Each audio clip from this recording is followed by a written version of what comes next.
All right. Good evening. Look at this big packed house tonight. Look at this packed house we got tonight.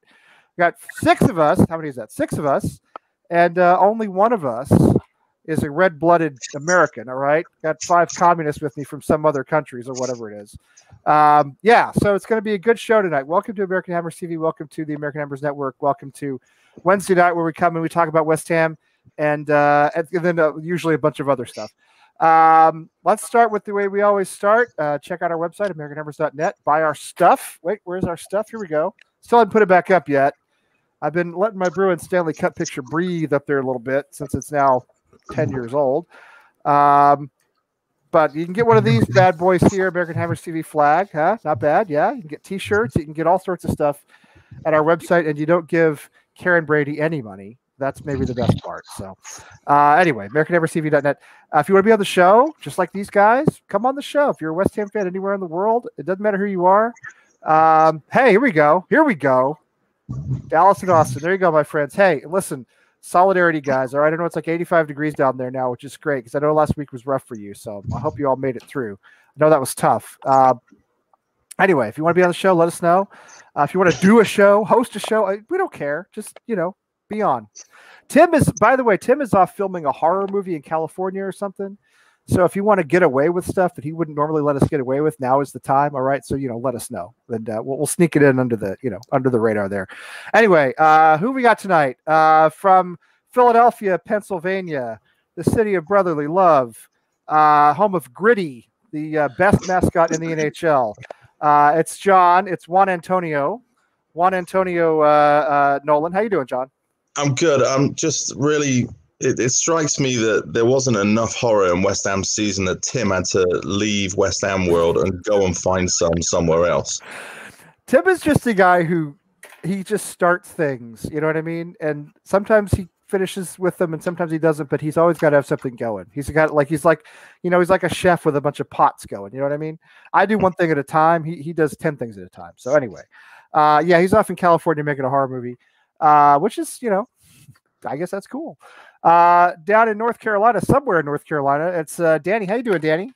I am doing well, man. Enjoying the weather today. It's a little bit better than it has been. Yeah. You're thawing out, huh?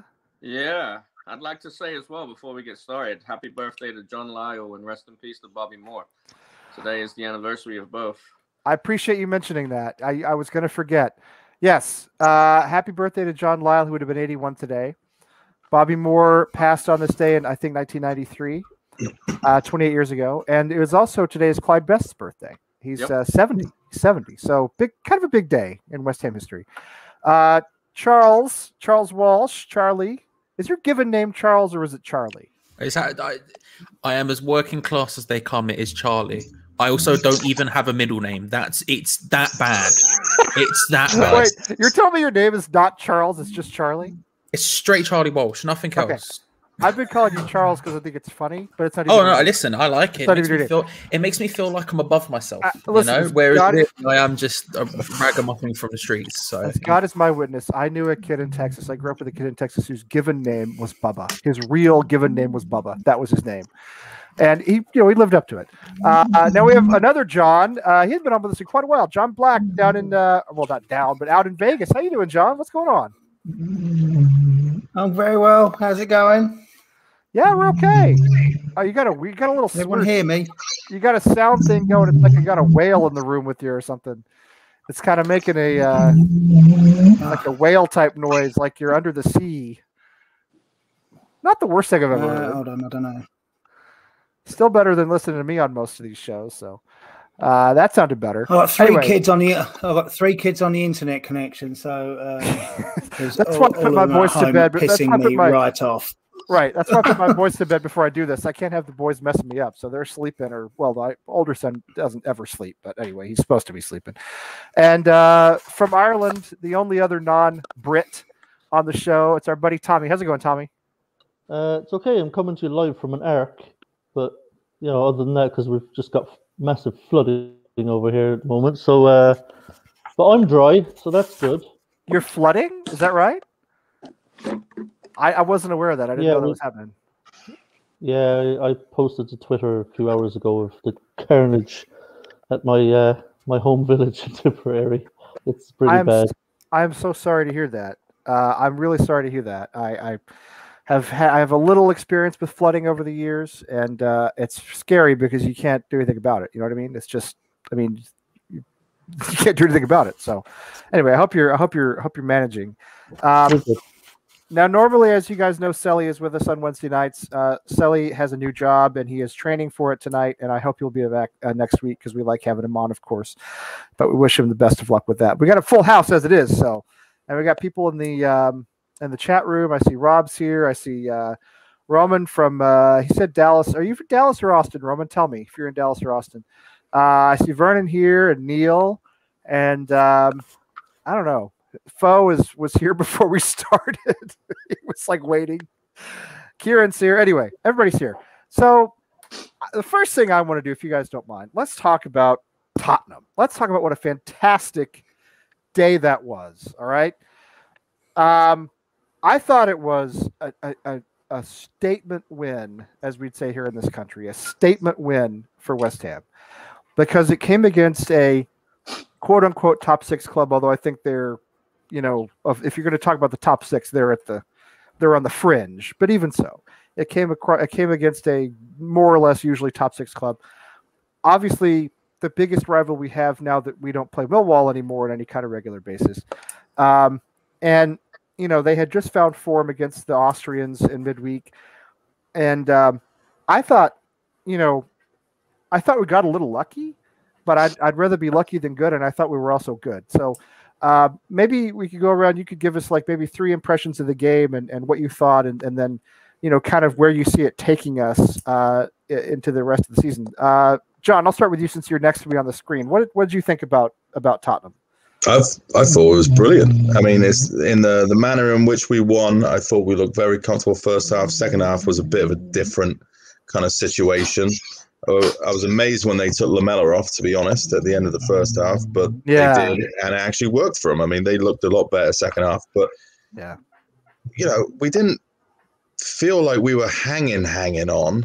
I was more nervous the last 15, 20 minutes because I support West Ham and I see what happens to West Ham over the years. But looking at it in reality, they didn't have that many clear-cut chances, I don't think. We were still limiting them to getting the ball in from out wide. Yes, I thought the same thing. Yep. I mean, Declan Rice is just he's a fucking cruiser. You know what I mean? Like he's everywhere. That tackle on Kane, I mean, that was world class, and that's as good as a goal, right? Because that saved a goal. Absolutely. And if you look at the photo of it, I mean, watch the video. It's one thing. Look at where he is in the photo. When Kane gets the ball, I mean, he's like 400 yards away. Yeah. I mean, he makes up that distance in no time at all, and he comes in with a clean tackle. You know what I mean? No, no penalty, no sort of, just beautiful. Yeah. Anyway, sorry. Go ahead. I got. That's right. He's such a talent, and the more we keep winning, the more likely we are to keep him going into through the summer and into next season. And I've said it for months, Lee. To keep him, we got to match his ambition. Yes. And it's obvious that he's good enough to play at the very, very top level. Yep. And we need to at least be showing him that we're progressing in that direction. So that's probably the biggest thing. Whether we make Champions League, whether we make Europa, whether we make that new European tournament, whether we don't make Europe at all, this is such a massive improvement from last season. That he's got to feel good that his future, at least in the short term, could still be at West Ham. I think that's the most important thing to me because he's the biggest asset at the club. So, I don't know. Yep. It was such a good win over our probably most hated rivals in the Premier League, at least, because, we play Millwall once every 10 years. Yeah. And it really demonstrates where we've come this season. And I think that, what is it? They say good teams win even when they play poorly. And second half, we weren't as good as we could have been, but here we are. Still 1-2-1. Let's keep going. Yeah, I mean, everybody knew once we went up 2-0, you knew that they were going to turn the afterburners on. They were going to come after us, right? I mean, it was no secret that was going to happen. They're desperate. They're struggling. And, I thought putting a kind of a nail in their coffin was great from us. Danny, what'd you think? You've been watching Tottenham Fan TV. I know you have, because when I dialed into you tonight, I heard it in the background. So you've been watching Yeah. those 2 Surrender Cobra guys. You know, God, I love I can't those stand 'em. guys. Yeah. I can't stand 'em. The shows that I watch are the ones that they lose. So I Oh, try and- always. Yeah, you I have just to. Yeah. love it, and I want to comment things, but relating to you guys, I cannot do that because it would give us a bad rep, and I don't do that except for the one time yesterday. In regards to the game, I agree with John completely. I think that we looked comfortable. Scoring early made a big difference. That ball from Bowen in for Antonio was just a peach. That's probably one of the best balls I've seen all season. Well, and fans weren't allowed in the ground, Danny, but Son stood there like a fan anyway. He just stood there and watched that happen. That's what I love best about that. Yeah. I should have removed him from being a spectator and breaking COVID protocol, because he just basically stopped and was like, okay, whatever you want to do. I don't think anyone had a bad game, to be honest. I think our defense looked comfortable.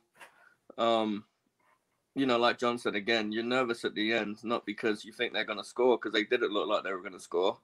But the West Ham way is they would score. And I think the difference between this season and last season is that deflection that hit Son, went over Fabianski and hit the post. That would have gone in last year. 100%. It would have. Every time. I think we played fantastic. Boring first half, to be honest. We couldn't put a pool together. But you said earlier you'd rather be lucky than good. I'd rather be both. Yeah. But I'd rather be lucky than unlucky in a situation, of a game like that. So again, I think what you said about that Rice interception was brilliant. Maybe Kane's ball was a little bit shit. There's no way they shouldn't have scored that chance. I'm sitting there with my hand in my hands when Kane breaks through. It's just they should have scored that. But I think everyone had a solid game. I think our keeper this year, he had some shaky moments towards the end of last season. People were saying we need to replace him, but Fab came up with a couple of good saves, and I thought he was excellent, actually. He was. Yeah, Yeah. I did. I mean, the goal was really Cresswell's fault. It really wasn't his fault. Cresswell let Morris sneak in front of him, and he knew it. You saw him throw his hands up as soon as it went in. Morris shouldn't be scoring headers the size of him. He shouldn't. No. Cresswell knew he was in the wrong. He's turning around trying to look for someone else to blame, but ultimately it was his fault. And again, Fabianski shouldn't be beating at his front post, but Morris shouldn't be getting to the ball ahead of Cresswell to even give him that opportunity. So. No, you're absolutely right. And yes, John, we're trying to let you back in. I hope you can get back in. Please keep trying, because we want to have you. It's been quite a while since we've seen you. We want to have you on. Yeah, and then I forgot. Oh, I was going to say, you talked about luck. I mean, it's not all luck, but look, the circumstances of this game. We had they hit the woodwork 3 times. Was it 3 times? I know there was the deflection off of Son. Bale hit it once. I think Bale hit it twice, didn't he? Anyway. Yeah, that volley would have been goal of the season. Jesus. Well, that's what I'm saying. I mean, so they hit the woodwork. We had a VAR decision go our way. This never happens. We had a disallowed goal that was allowed, and correctly. It was correctly allowed. But I mean, this is the West Ham in the Twilight Zone. Do you know what I mean? This is West Ham in the Twilight Zone. Charles. Oh, I'm sorry, Charlie. I honestly listen. If for 1 second I get to pretend I'm not pure scum, I'm here for it. Do you know what I mean? Wait, were we talking about? I can't remember if we talked about this before we started or not. But Charlie's actual given name is Charlie. Yeah. It's not Charles. It's Charlie.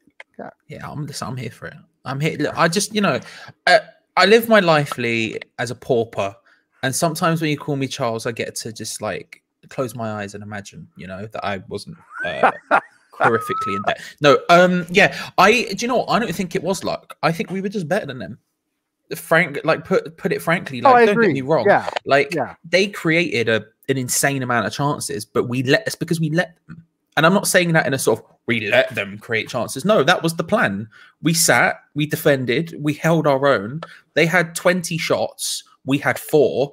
We had 4 shots on target. They had 4 shots on target because we restricted all their opportunities. They were just punting it from range because they couldn't get anywhere near to the goal.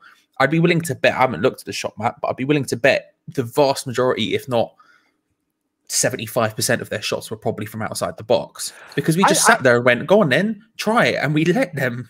I thought that was the thing that impressed me most about our defending. I thought Diop had a great game. I thought Dawson was solid again. Really, the only big mistake was Cresswell letting Lucas sneak in front of him. But watching, going back and watching the highlights again, the thing I noticed was what you said, and Danny said the same thing.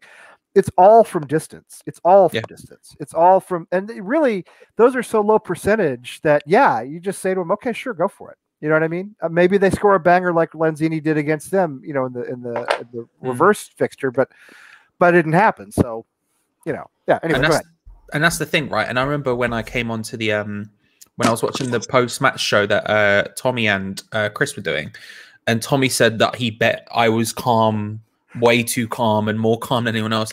And it's because I was sat there looking at it and thinking, they're not even getting when they counterattacked with pace. Then that was a big concern. Then that's when the good opportunities came, when they were flying at us. But we basically gave them no opportunity to do that. And I remember sitting there on the watch along, and Foe's in the chat, so Foe will probably remember. And I just sat there and I was like, we've got this. We've 100% got this. They can do whatever they want when they're not going to score. The one time they scored was the shortest man on the pitch somehow managed to score a header. It happens sometimes. Well, he ducked in front of Cresswell. He did. And Cresswell knew it. Watch when the goal goes in. He throws his arms up. He's like, he knows. Yeah. It's a mistake. He knows. Anyway. But I was really impressed. I thought we were just good.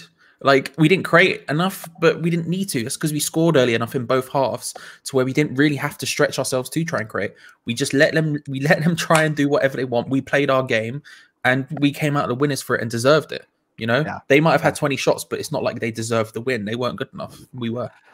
I feel the same way. And I do. I do think we were better. I also think for once we had a little bit of luck on our side. All right. Although maybe there's no such thing as luck. John, John in Vegas. While you're here, while you're with us, tell us what you thought. Now that you got back on. Can everyone hear me? Yeah, your sound is a little ahead of your video, but doesn't matter. Go ahead. Yeah, I can hear you. Yeah, we can hear you. Yeah. All right. Yeah, I don't know. I've just kicked them all off the internet, so. I thought Spurs were going to pick our pocket, and I thought it was a bit strange, but we played well enough. But I thought Bale was going to have his return to form and have his moment, and it'd be like, oh yeah, West Ham's going to gift him some wonder goal or something, and that's what he's going to have. But it didn't. We won. He gained 3 points for holding on and everything else, but. It's just onwards and upwards. I thought it was hysterical to beat Spurs. We got 4 points off them this season. Yes, I love that. But yeah, on we go. It's weird. So I personally think that Diop has shown form that when he first signed. Yes. So that's a good bonus. I've always thought he's a bit shaky. The same thing. Yeah. So yeah. So. That's a good thing for him to come in again for Ogbonna. I mean, Dawson continues to go from strength to strength. Rice, you can't really say much else. It's Rice is Rice now. Oh yeah, he played like Rice, so that's it. And my only concern is we flog Antonio to his hamstrings tweaking again. But I think it's just we keep playing him till he goes down again. Well, I think that's all we can do, right? I mean, what else can you do? He's our striker. He's our talisman in a lot of ways. I mean, so I'm with you. Yeah. Play him until you can't play him, and then make do with whatever, with Lingard or Bowen up front, something along those lines. Taking 4 off of Tottenham was sweet, very sweet. All right, Tommy, we've been waiting a long time. Sorry about that. Give us your thoughts, if you would. I had a slightly different experience to all you Cam people out there. I was bricking it the last 30 minutes because it was all Tottenham. It was attack versus defense, essentially. And they did. Well, my real worries were when we were still playing with that flat back four, they were finding space in between the lines, which was really alarming. And they created a number of opportunities, and we were scrambling defensively a lot just to try and keep them out. We did it very well for the most part, but they did create some really good goal-scoring opportunities and just couldn't finish. But we had a stroke of luck where it came off the post, that weird deflection when Kufel cleared, and Bale hit the crossbar and stuff. So I thought when we were still in that flat back four in that second half, we were kind of hanging on a little bit. But I think Moyes absolutely did the right thing in changing the formation up and going to the 3 centre backs and the wing back formation. That made us look much more solid, and I thought defensively we were much better after that, and we were able to limit them more. But that was the longest 30 minutes of my life, to be honest. Because we were hanging on at times, it has to be said, and thankfully we were incredibly well drilled defensively. And let's be honest, luck kind of did go our way on the game as well, and it was a mixture of both that got us the win. But we deserve a little luck, Tommy, surely, after all these years, don't we? Deserve a little luck after, I mean, listen, I'll tell you what I thought about when the deflection off of Son hit the post there toward the end. I thought about that Brighton match maybe 2 seasons ago now, when we were up 3-1 at home, and then Glenn Murray scored, with his hand, but not with his hand. I think it was their second goal. Like Ogbonna, I think it was Ogbonna and Diop were in central defense, and they got their wires crossed, and the ball just sort of trickled between them and into the goal. Fab had come out to get it. It sort of trickled, it just trickled in. I don't know if you remember that goal.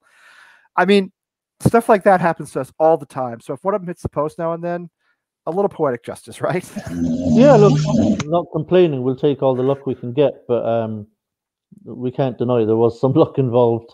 We got away with some things, but and there was some really good defending as well. It was a mixture of both, but that was a really difficult second half for me to watch, I have to say. After we got the second, of course, Tottenham came on really strong, and it was almost like attack versus defense for a lot of that second half after that. After we went 2-0 up. Do you think we deserved it, Tommy? Do you think it was a deserved win, or do you think it was a lucky win? I think, I'll be honest, I have to hold my hands up. I think we got a little bit lucky to hang on. I really do. I have to hold my hand up. That was not one of our better performances of the season, I don't think. No, we're very stoic defensively, and that stood to us, and that's good. So that was good. Like, you have to give credit for good defense as well as attack. So we kept them at bay, and we did well to do that. But there were moments where they had really great opportunities and didn't really make hay. So, for me, it wasn't one of our better performances of the season. But to be honest, I don't care, because it was. And I tweeted it. I tweeted like the performance doesn't actually matter today, because it was such a huge game. I mean, apart from the fact it's Tottenham, and we hate Tottenham and we love beating them, and it's a sickener whenever we lose to them. But the fact that, we win this game, we are standalone 4th place, and we jump ahead of Chelsea, and none of the teams behind us have games in hand. It was a huge, huge pivotal game in our season, I feel. And I felt like if we can win this one, I really feel like we're going to get Europe. And I still feel that way now. So it was a massive, massive game. So literally, the performance, I don't even care. It was just win. By hook or by crook, by any means necessary. Just win this game, get the 3 points, and move into 4th. And, that it was massive. So I don't care that the performance wasn't the best, or that maybe we rode our luck at times. It was all about win the game. Yeah, listen, I mean, and it's the kind of game, how many times this season have we gone back and said, we would have lost that game last season? I think we would have lost that game last season. I think we would have collapsed in the second half. I think once they scored, we would have slumped our shoulders. We would have let down. So, I mean, I guess this is another thing, and I feel as though we talk about this every week, but are we believing in the new West Ham now? Are we believing in David Moyes instilling a new mentality? We're at 4th in February, we're on pace to have, I think, our best Premier League season ever, or something very close to it. There's only 13 games left. That's what I'm saying. It's not a lot. No, it's not a lot. And I mean, some are going to be against, Chelsea and Manchester United and so forth, but there's also going to be Palace and Newcastle and, Brighton and a bunch of, West Brom. West Brom, sort of lower table clubs. Yeah. I mean, what do you think? I know Americans love their stats. So yes, we do. And one of the stats you like are like percentage chance and stuff. But every game that goes by that we don't lose, our likelihood of actually qualifying for a European place just goes up and up and up. And that's why I think that particular win against Tottenham was massive. I think that gives us a huge percentage boost of our opportunity for qualifying for Europe. I'm almost certain that we're going to now. Well, no, that's interesting because I want to talk about, again, I feel as though we bring this up every week, but why not? What's our ceiling? I mean, right now we're sitting in a Champions League place, but what we have staring in front of us, what we're staring at is a difficult run of matches, and starting with this weekend, obviously. I don't know. Let's flip it back around the other way. Yeah, aren't we in like the top 5 teams in Europe for points gained in 2021? I think we're something we're like sixth number. place, yeah. Yeah, well, Manchester City obviously are top, but I think we're in the top 5. Yeah, yeah. So, Tommy, what do you think? Is Champions League? I couldn't even ask this question. I can't ask this question without it. I mean, come on. Am I really asking this question? Is Champions League a real possibility? Yes. 4th place a real possibility? Yeah, there's no question, and we should embrace it. I know it's weird for us to be talking about this. We almost feel kind of self-conscious, about talking about, can West Ham qualify for Champions League? Because it seems ridiculous that we're sitting here talking about this. But we're 25 games into the season, not 10. So, we've got 13 left. We've won 7 of our last 9 and only lost 1. So it's not like anything we've done. When it comes to form, like we're one of the top, most informed teams in the Premier League. And it's not as if we're, like you said a little while ago, we're not flaky anymore. This is literally who we are now. This is what we do. We defend. So you believe it. You believe it. Well, You're a believer. You're a believer. No, here's the thing. I'm a believer that it's possible. Okay. And that we have to accept now, 25 games in, and we're standalone 4th. We're 2 games ahead of Chelsea. They play United at the weekend. So even if we lose at City, we might still find ourselves in 4th. We might still, yeah, that's true. That's true. With 12 games left. So it is absolutely possible that we can see this thing out. Now, ultimately, I don't think we will. I think it probably most likely will be a Europa League spot that we'll get. Right. But I guarantee you our players... Which is still massive, by the way, compared to where we were. Publicly won't say it. Yeah. But privately, I guarantee you they're aiming for 4th. Of course they are. They'd have to be. Charlie, I hope John can come back. John, come back if you can. What do you think, Charlie? Again, we talk about this all the time, but it's a new week. We've had a new big victory. What's your ceiling for this team? Yeah, I mean, we're the second most informed team in the Premier League in 2021. Like, right. Apart from City, obviously. Right. I said I think we'll know after the next sort of 6 games. And that's because we're facing all of the big teams in a row again. Like, yes. Apart from Leeds and Wolves, who you wouldn't call one of the big teams, they're still incredibly difficult teams to face. Outside of that, we're facing all the big teams again. The good thing about that is, unlike the first time, I've got full belief going into those games that we're going to get points. I'm not looking at it and going, oh, crap, we're not going to get... We could come out of this and have no points. I'm coming out and going, bro, we're taking some scalps. We're taking 1 or 2 of these teams down. That is happening. Right. Like, so I always thought, looking at it now, once we get past those games, we're going to know what the ceiling is. Because the thing is it's not just... Usually when you look against Liverpool or City or Man United or whoever, you go, they're bonus points. They're the points where if you get points, excellent, that's grand. You're not expecting to get them at the beginning of the season, then you do grand old type. No, they're our challengers. Right. They're the teams we have to face and beat in order to get into those European positions because they're the ones who are usually going to be there. They're the ones who are challengers for it. So if we can come out of that, I can't remember how many of the next couple of games, it's like 6 games or something. Yeah. If we come out of that smelling of roses, and by that I mean not getting absolutely battered, then all of a sudden our ceiling is top 4. We can 100% get top 4. But it's about, if we lose those games, the problem isn't just losing points, it's them gaining points on us as well, because they are the teams in and around us. Because they're around us. Yeah, but exactly. If you think about the teams that are directly behind us, the likes of kind of Villa, Everton, even Chelsea, it seems to me that they're all actually flakier than us. They good game, bad game, good game, bad game. They drop way more points than we do. And that's what gives me the most hope, is that we actually seem to be the most consistent of all of the teams who are pushing now for that 4th spot. It seems to me we're actually the most reliable team that you can expect a performance from. I mean, like, because I pulled up the table since January because I wanted to remember what it was before I said it out loud. And I mean, looking at that, you're saying like the teams around us, Chelsea, we're in 2nd, Chelsea are in 5th, Villa are all the way down in 15th. Like, these are teams who are like fighting alongside us. they're not as consistent as we are. You know, we are Chelsea have actually. picked it up. They have, to be fair to them, but not in a. We've never dropped it. I guess is the way I'd word it. They have picked it up though. Like since Tuchel came in, there seems to be a different side. People are performing again. Werner's even scoring goals. But I've got full faith in us. Once we get past those games, that's when I think we'll be able to tell. But if we come out of those games smelling like roses, I genuinely believe top 4 is a possibility. Genuinely believe it. And to be honest with you, I think we will come out of these games smelling of roses. We're not gonna win every single game. We're not gonna batter them all. It's not gonna be bands. Like if we talk about City later, I don't know, but I think we're gonna get beat there. But yeah, we'll talk about I'm in full confidence that we are gonna go to some of these teams and we are gonna take some scalps and we are gonna come out. And even the ones we won't win, I think we're gonna look at it and go, do you know what? That's fair. They deserve to beat us because we actually put in the shift, we put in the effort, we put in this. And that's kind of weird. I'm not used to it. I don't like saying it. It makes me feel weird, but I've said it now. There we go. Yeah, it's no.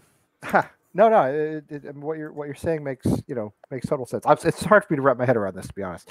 John, while you're here, what's your ceiling? What do you think we? Do you think we're a Champions League team? Do you think we make Europe? Do you think we tank?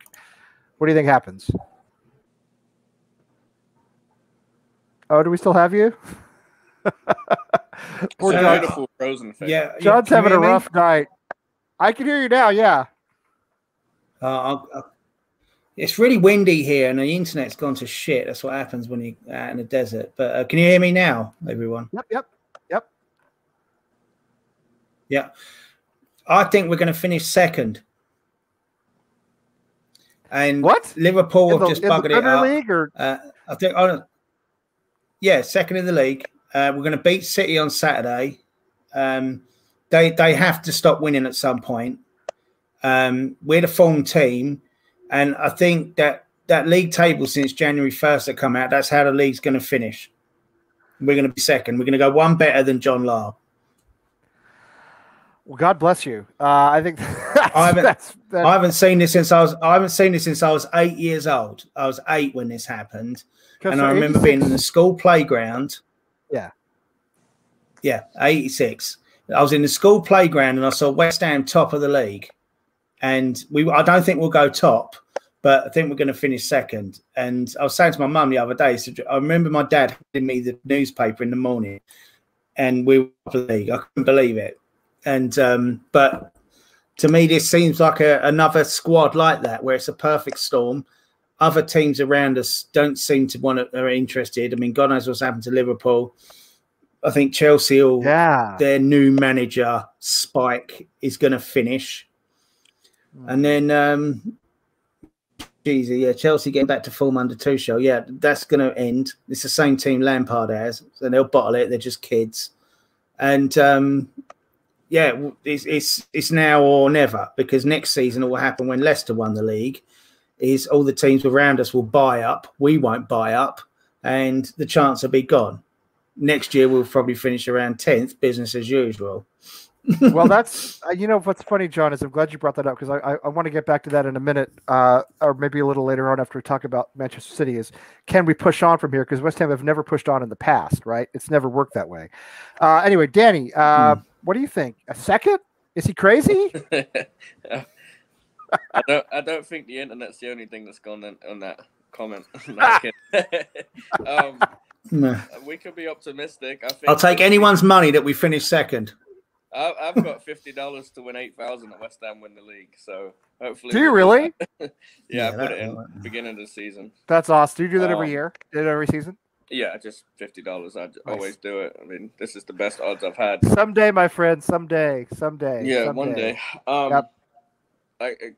Elaborating on what Mr. Charlie said, I think this weekend determines a lot. If we can go into this game and come out with even a point, people are going to take us seriously. Pundits aren't, I've been reading Sky Sports and, papers and stuff and articles online. People are still not taking us seriously right now. I know they're not. The pundits, there was one pundit, I don't remember who it was, but I saw it on Twitter. He said, what I saw from Tottenham in the second half showed me that West Ham aren't going to finish top 4. And I thought, well, why? Because we can defend. Right, Didn't exactly. we win that game? We won that. That's what I'm saying. We won that game. Those So, are the games but last year we wouldn't have won, and we're doing Well, look, it. he's, So we're he's grinding playing results. he's playing the percentages. Yeah. You know, West Ham finished 5th. You know, a point behind Chelsea, who are 4th. He'll say, "Ha, I told you." You know, so I think that I'm looking at the fixtures here. April 10th, we will have a lot better visualization of where we're going to finish. April 10th, we have Leicester at home. Before that, we've got Wolves, Arsenal, Man U, Leeds, and City this weekend. So we've got difficult games. oh, you're going to regret that, Charlie boy. You're going to regret that. Not the betting part, the letting me hold the money part. Anyway, go ahead. Sorry, Danny. Go ahead. I think realistic Europa League, but why can't we dream big? We're so far into the season now. We've proven that we can do it. You know, we've not been battered this season by anyone. We're grinding out results, which last season we wouldn't have won. We're getting points from places we shouldn't. Yep. You know, I still think back on that comeback against Tottenham was so vital in our season. I think that we've just pushed on from there. And even before then, beating Leicester and Wolves, smacking them about. The chemistry is there this season. Everyone wants to play at West Ham now. There's no one that's too big for the club. There's no one that is not enjoying life.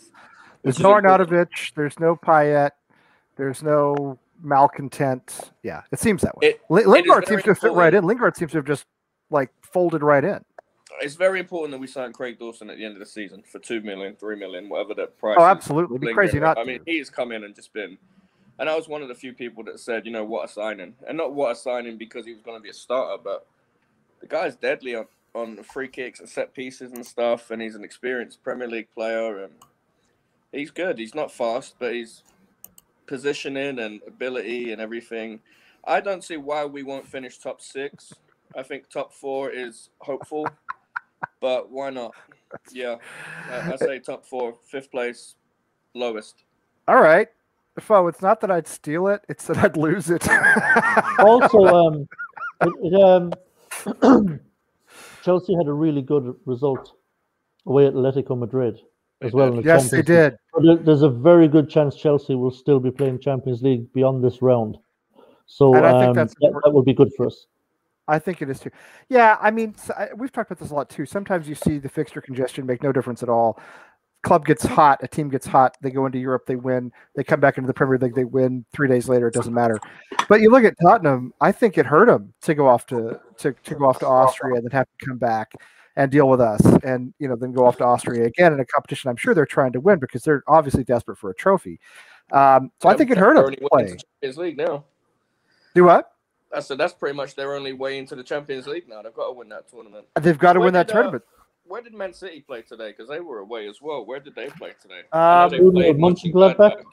2-0. Yeah, but they're playing on opposite ground. They're not playing in like Chelsea played in Romania and Tottenham played somewhere else. Like they're not playing. Oh yeah, they've been playing neutral ground. I don't know where they played. That's a good point, Danny. That's a good point. They did win 2-0, but I don't know where that game was played. Pretty early game on Saturday as well, so maybe there might be some fatigue there. It's played in Budapest. Played in Budapest. Yeah, that's what it was. Yeah, that's weird. I forgot about they did that neutral ground thing. Because of travel restrictions, I guess, in Europe. Yeah, I think that's why. Yeah, now Atalanta played at home, it looks like, but Gladbach played at Budapest. John, you've been waiting a long time. You're very patient. What is? Yes, it was Puskás Arena, however you say it. Anyway, John, what do you think? Are you optimistic with these guys? Or are you going to throw a little cold water on all of us here? Listen, I don't know if we'll finish second, but I very much believe we're in a battle for second. I think Man City is the only game that we should look at from here on out and go, that may not be the game that we're playing on the front foot. I think every other match left in the fixture list, we should be trying to play on the front foot completely.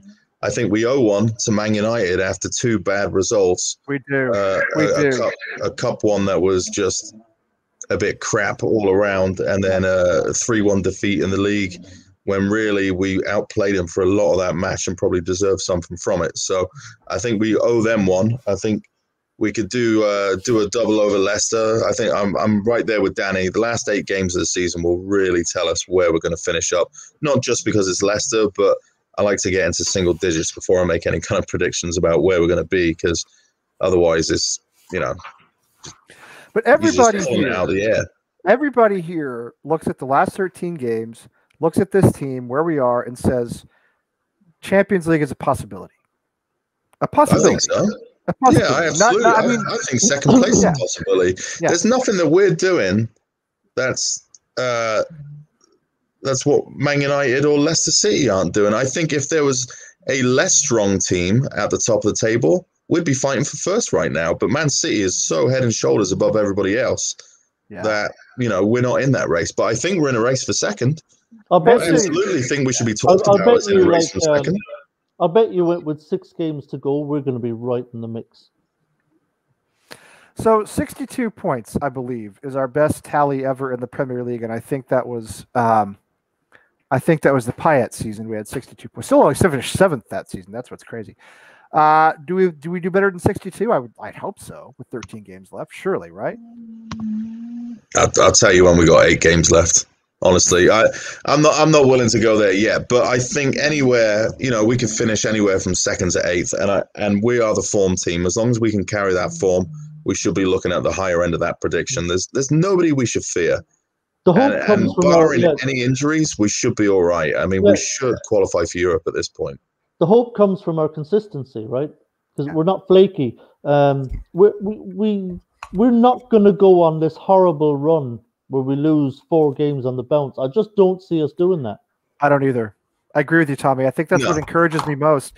All season when we've had a setback, we might have a couple of wins that were draws instead. I mean, that's the downside for us. Fucking hell, can you believe that? That would be the downside, is wins that turn into draws. I mean, we're so efficient right now. Last year, if you look at it a different way, go on, mate. Go ahead. I mean, if you look at it a different way, I mean, let's say this was last season, and the bottom 3 are well adrift of the rest of the league. So we will be saying, right, okay, then we're safe. So if you look at the mid-tape, like maybe Newcastle will be the only ones probably bricking it, because Fulham have started to hit form. Yeah, I hope Fulham catch them, by the way. I want Fulham to stay up. I do. I like. You've got to look at the rest of the league. There's no give a shit. So basically, if we were last season safe, we wouldn't care. So it's basically there's points. Everyone else is like, oh, thank God, we're not going to get relegated. It's all good. We're going to pick our money up next week, next season. Yep.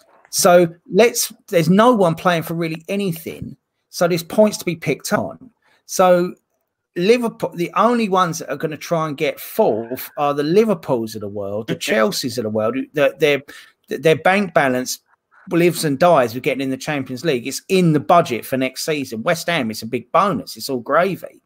Yeah, but that's why I think we'll finish higher, because there's so much lack of give a shit at the bottom of the table, because most teams are now safe. Everybody's going to like Palace after the restart last season, where they just didn't show up at all. Danny, what were you going to say? Sorry. I was going to say that I'm not sure who the teams around us play on their final 3 games, but I'm looking here. We've got Southampton, West Brom, and Brighton, our final 3 games. That's 9 points there. I don't hate that. Yeah, I got to say, I don't hate that. I'm just looking now. I mean, our last 5, Everton maybe is the only game, or maybe Burnley away. When we're shit at Burnley usually, but yeah. That final 5 game, like I said, April 10th is going to be so much better. And Rebecca, we'll be talking about France next year when we're playing PSG. And listen, Southampton is at home, last game of the season. There could be a full stadium there. I mean, from what I've read. That's what they're hoping for, yeah. I think the final game, fans are coming back. Can you imagine? Can you lose? Well, yeah, probably.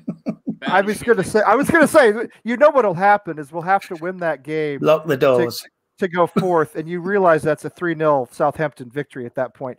And then the whole place comes they burn the whole stadium down. Yeah, just listening to you guys, and I don't disagree with anything. I mean, when you think about, I've just been sitting back, just kind of taking it in. You know what you guys have been saying. We're talking about finishing 4th in Champions League, and when you actually kind of sit back and think about it, it's absolutely nuts. That's crazy. How are we doing this? Last season, I think we only kind of secured our Premier League status for this season with about 2 games to go. That's right. And here we're talking about an honest to God, realistic chance that we could qualify for a Champions League spot. How I keep exciting waiting is that? for it. I keep It's waiting so for exciting. it. Tommy. I keep waiting for it to fall apart. See, this is what, and every time we've lost to a Chelsea or Manchester United or Liverpool, I've said to myself, well, this is it. This is where it starts. You know what I mean? And then we come back and we win. And then we pull draws out of matches we would have lost. We pull wins out of matches we would have drawn in previous seasons. And then here come Tottenham, and they're, a traditional top 6 club. They're kind of, we struggle against Tottenham. All right. We know we do. All right. We beat them. We beat them 2-1. I honestly didn't expect to win that game. Now, Danny did, but because we talked about it last week. To me, this was a gigantic step forward for David Moyes in being able to get this team together and say, all right, this is traditional top 6 competition. We're not going to play scared. We're going to take it to them. And I think mostly we did, and it worked. So now it feels as though anything is possible. But you guys know, the train is on the track, and the one thing that could derail it, maybe more than anything else, is the opponent this weekend, because we're running into maybe the best team in the world right now. I'd rather play them now, though. I think we can. Man, you are playing each other. I think we can probably even afford a loss at City, and it's not going to really put a stop to us. Let's look at Arsenal as well. I mean, that's fixtures this weekend there. If we're going to play City at one stage from now to the end of the season, I would rather do it now on the run that we're on than last game of the season needing to beat City. So if we do go into this game and we do lose, but we put up, we've got to attack more than we did against Tottenham, because City will break us down, they'll eat us up. City are a different breed to Tottenham. Yeah. But if we're going to play City, now is the perfect time. I mean, besides the Liverpool game where we were shocking against Liverpool. Yes, we were. I'm sorry. Like I said a while ago, we could lose to City and still find ourselves in 4th. And that's big, Tommy. That's big. Huge. That's huge. Let's do it. I don't think we've got anything to fear. Yes, we do, De Bruyne and Sterling and that, but we're West Ham this year. We're not the team that's lingering above relegation. We're the team that's looking below us now and saying, well, no, you need to pick up. If we lose every game this season and the teams below us don't win their games, we still get Champions League. So it's the incentive there is go out and just play, perform. Like don't fear City. Declan Rice, we can get Champions League. Now, see, I got full faith in this staff as well, and I feel as if we lose to City, we lose to any team.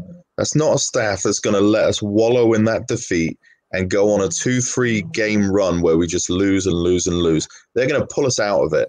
I got full faith in them to put a boot up every player's ass and say, we're playing for something here. We've got a season on our hands. Let's compete. Let's go out, do the best that we can, and let's compete. Why not? Let's aim high. They're saying all the right things on camera. They're setting expectations with fans, saying, we can play better. We don't know if we're going to get Champions League. We don't know if we're going to get Europa. But you guarantee behind the scenes, they're very aware. Those players are very aware what's on the stake. What's on the line for this season? That management staff's aware, and they are putting the boot up them. Yeah, I feel I'm going to say this, and if we get absolutely destroyed at Man City, I won't come back on here for a very long time. But come on! Don't do that to us. Come on! I've just got this weird feeling down in my plums. We're gonna. I don't know why. I've got this weird feeling. We're going to go there and actually turn them over. Do you know that? John knows what I'm talking about. No, go ahead. 12 to 1. Yeah, 12 to 1. If you like a gamble, do it. I'm on it. I just have this weird feeling. Look, I know City have amazing players. They're on an unbelievable run of form.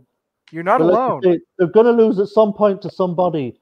And I just have this sneaking feeling that while probably the vast 99% of West Ham fans feel like they're probably going to lose this one, understandably, I just have this weird feeling we're just going to go there and we're going to do them. Well, if you look at it like this, it's Wednesday today.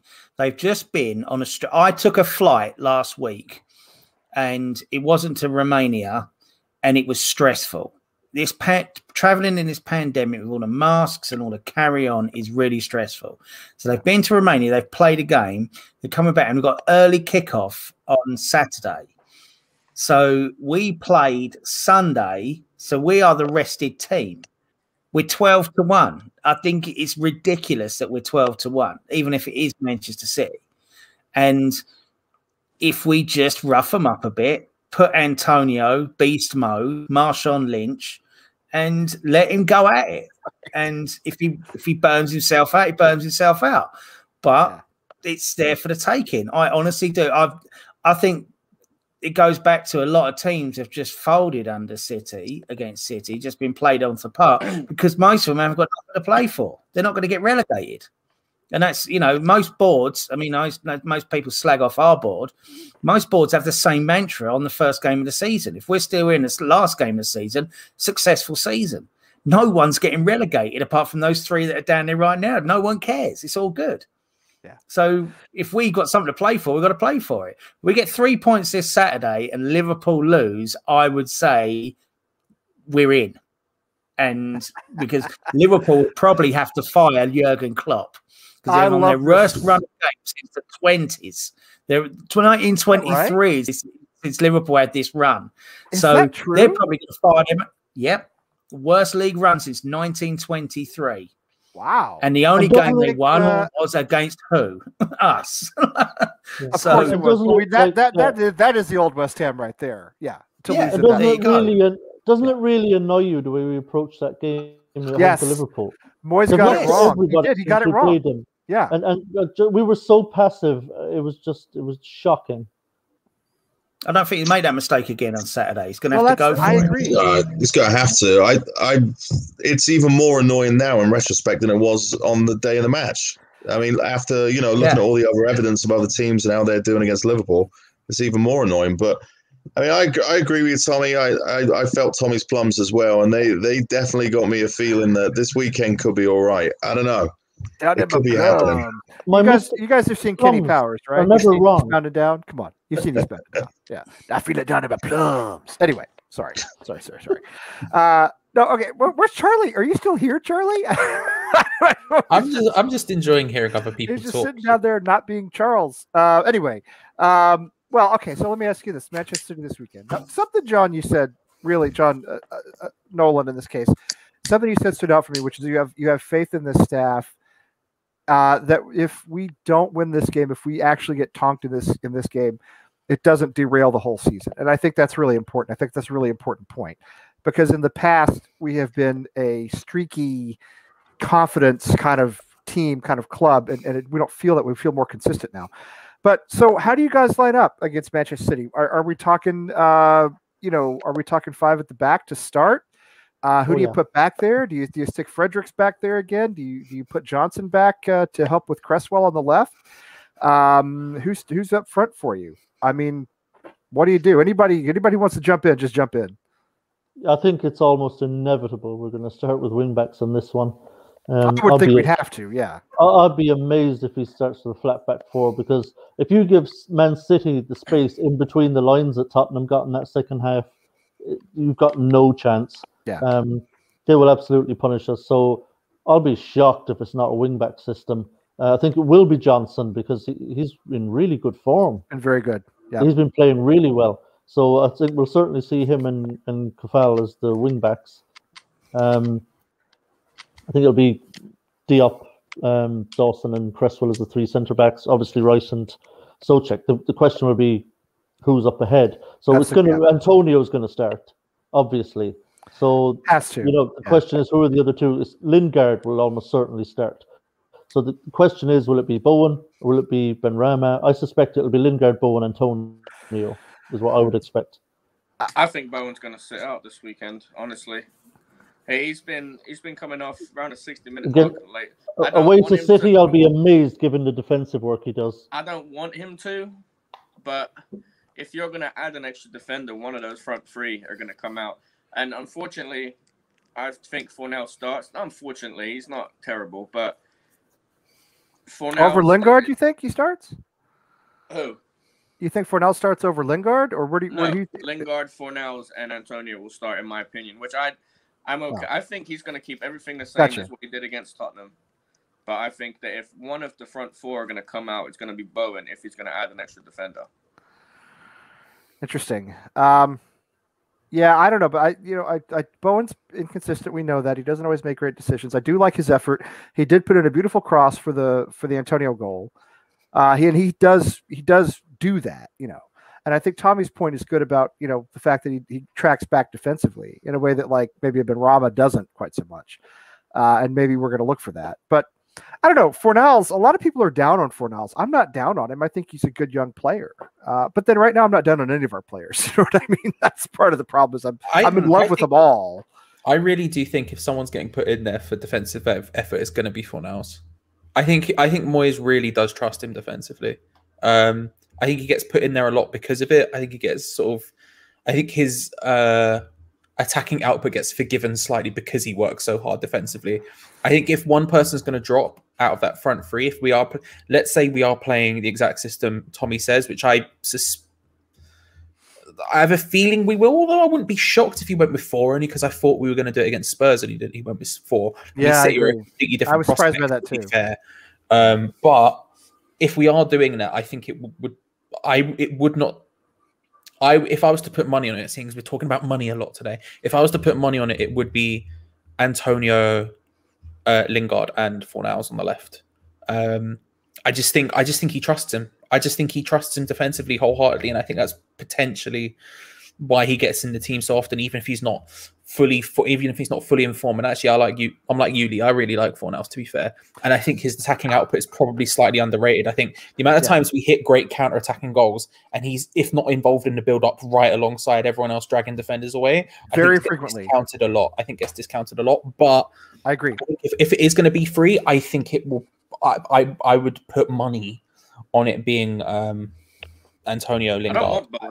I don't want Bowen to be dropping, but the most Moyes thing to do that we've seen this season is Fornals will start ahead of Bowen because of his work rate. I wouldn't be bothered by that at all. I like Fornals. A lot of people seem to think, he shoots too often or, he's not a good finisher. And that's probably true. But he does a lot of work that nobody sees or nobody pays attention to. Watch. Charlie's right. I mean, watch how many of our goals he's involved in the build-up somewhere. Even the Lingard goal against Tottenham. I mean, he was involved with that. He was right next to him when Lingard finished. He was standing right. He was making the run with him. So I like Fornals' work rate. I like his tracking back, and and 80s Lad was saying this here. I agree with this. Nonstop running and chasing back. I don't know, John. Either John or you guys have any different thoughts? I think Fornals loves a big game goal, like away to Anfield.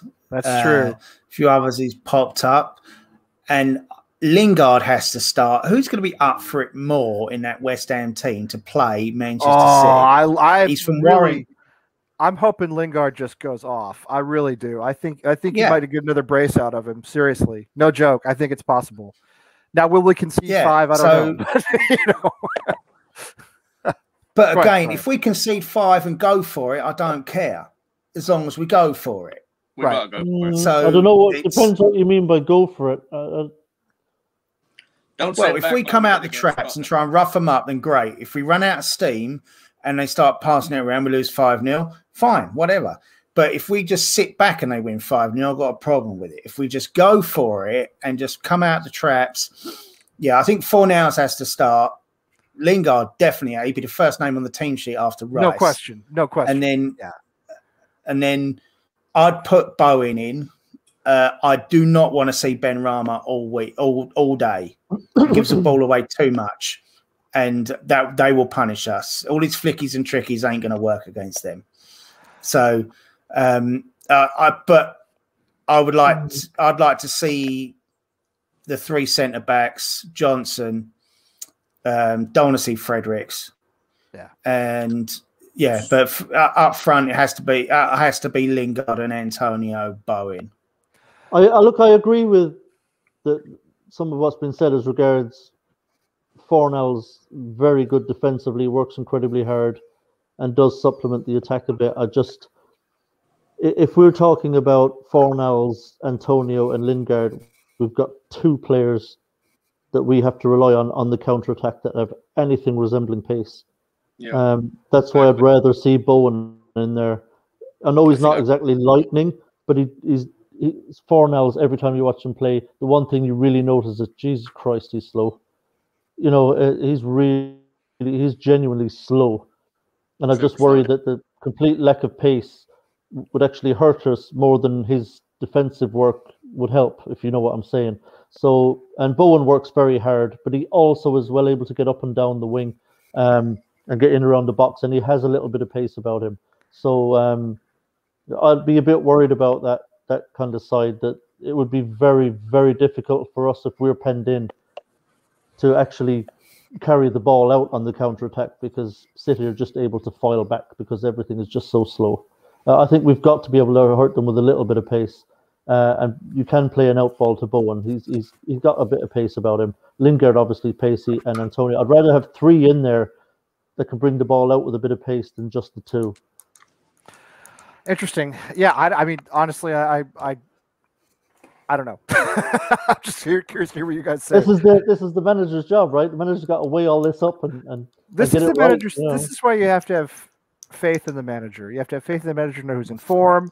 You have to have faith in the manager to find the best roles for the best players, against certain opponents. And if I have faith in anybody right now, I have faith in David Moyes. The most an important matchup, player versus player, this weekend is going to be Kufal versus Sterling. Kufal was kept every player. It's going to be John versus his backgrounds on the Zoom here. That he has played against. He's played against Grealish and Son and whoever else he's played against on that left side. They're not getting sniffs against Kufal. The only guy to smoke Kufal was Rashford. Player. Remember, Rashford got past him. Yes. And that was it. World-class player, and to me, a lot better than Rashford. Yeah. So that matchup right there, it's all coming down to Moyes. Does he want to put Fredericks out there with him?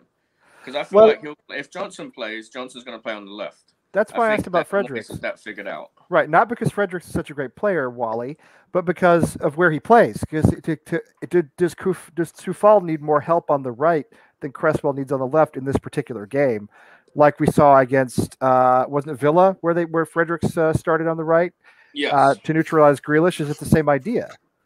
Yes. I agree with Dan 100%, because we did actually play with wingbacks in that game, and Kufal really did struggle with the pace of Rashford in that second half when he came on as a wingback. Now, he would have been fine as a right back, but if we're going to play wingbacks again, I think that's why, to help Kufal out, you should play Diop as a right-sided centre back rather than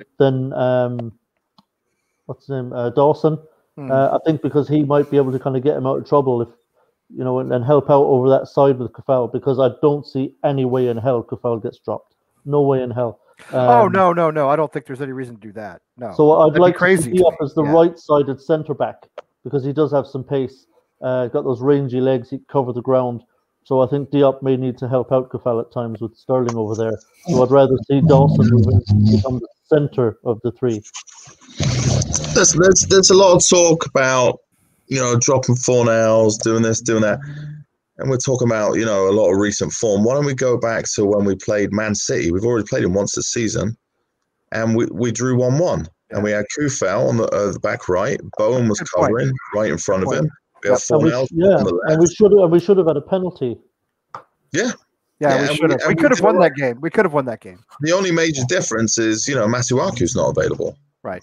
So what do you do? Because you drop in Ben Johnson and play him in the same way, play him the same formation, and you got Johnson in for that Masuaku position, or do you switch it over the other way? So I mean, we've played these boys. Granted, they're on a run right now that is pretty unbelievable, to be honest. Yeah. It's going to be tough regardless. Fredericks actually could be a great shout for a substitute for that game. Bring some pace on later in the game in that second half. He'd be great coming on for Bowen. Bowen's going to be blowing wind by the 70th minute. Yeah. So having some pace on the bench is no harm either. Yeah. It's. I hope Antonio gets through the game.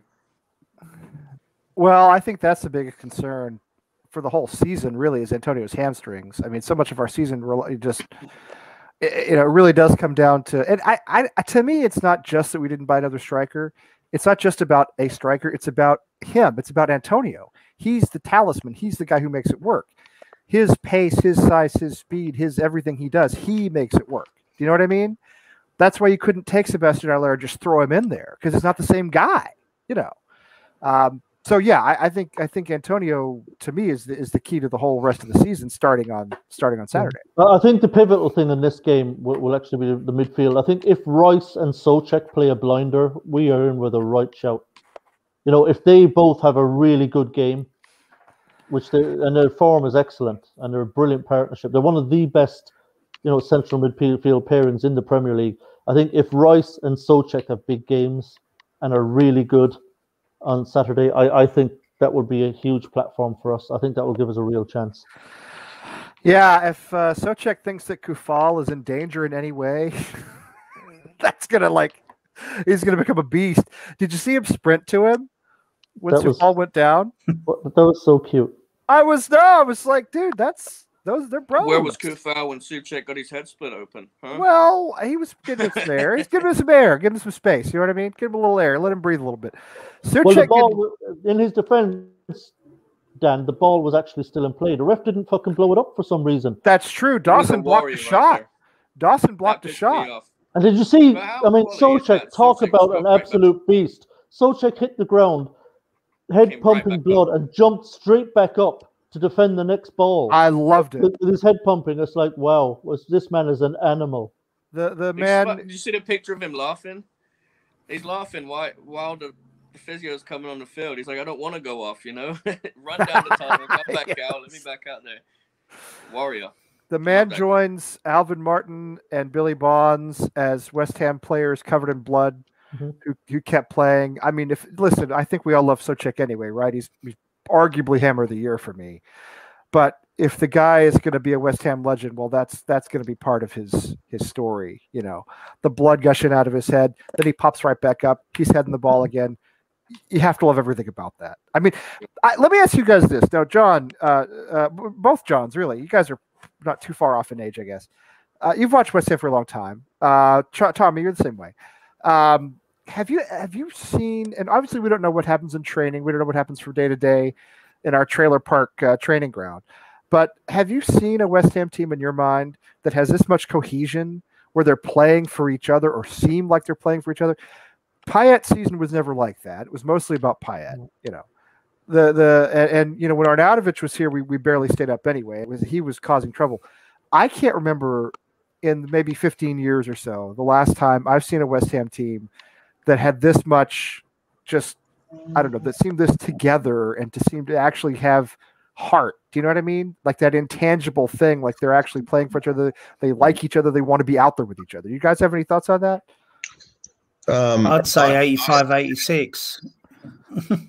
Well, there you go. That's what I wanted you to say, because that's, definitely. If you look definitely in the Premier League era, I haven't seen in the Premier League era. I've not seen a West Ham team with this much metal.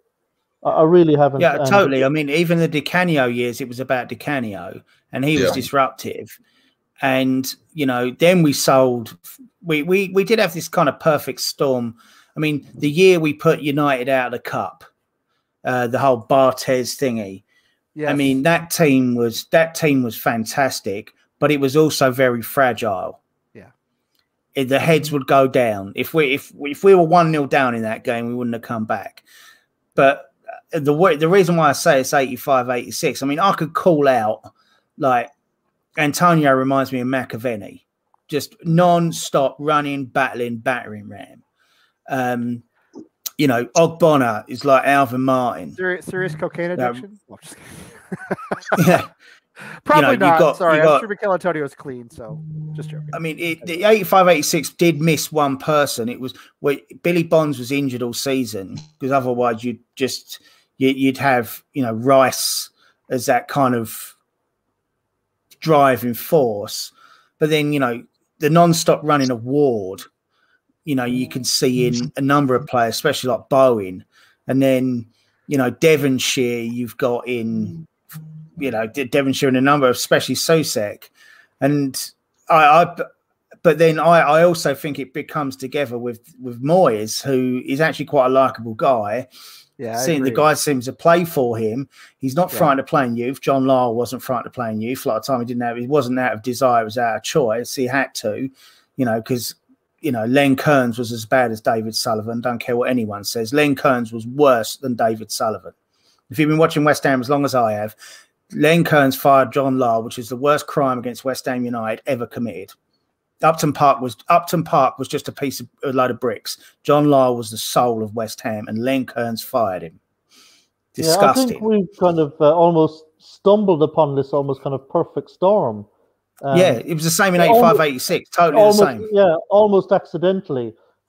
We bring in Moyes, who happens to be someone who's brilliant at organising, at getting us set up defensively, which we needed desperately. I mean, we were so terrible defensively. So we're unbelievably organised, which is what Moyes brings to a team. Organisation, discipline, work rate. And then we bring in, players like Souček, who none of us had heard of, who turns out to be an absolute beast. Then he goes out and gets us through fall. He goes out and scouts us as player. And is put on alongside an academy product who turns out to be absolutely top class right beside him. We signed Kufal because, Souček knew him, who turns out to be an unbelievably good right back who's helped to shore up. We bring in Craig Dawson. Nobody was talking about Craig Dawson, and he comes in and he turns out to be perfect for the system. And Antonio up top is the perfect player in the right place at the right time that we needed to lead the line in a team that plays one up top. And so we've kind of almost stumbled on, and the characters in the team, they happen to actually really get on brilliantly with each other. The banter, in the training ground, Declan Rice spoke about it on TalkSport. The training ground's a brilliant place to be. They all get on brilliantly with each other. They love the manager. We'll run through walls for him. They love the coaching staff. The coaching staff are doing a great job.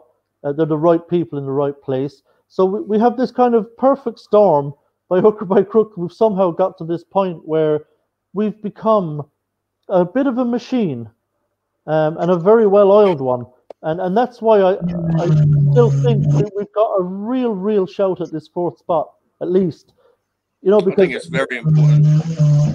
Because all the pieces are kind of there. And barring some disaster now with, a spate of injuries or something, right. That's the only thing I feel right now that could actually completely derail the season. Rice and Souček going down. I think we keep this going.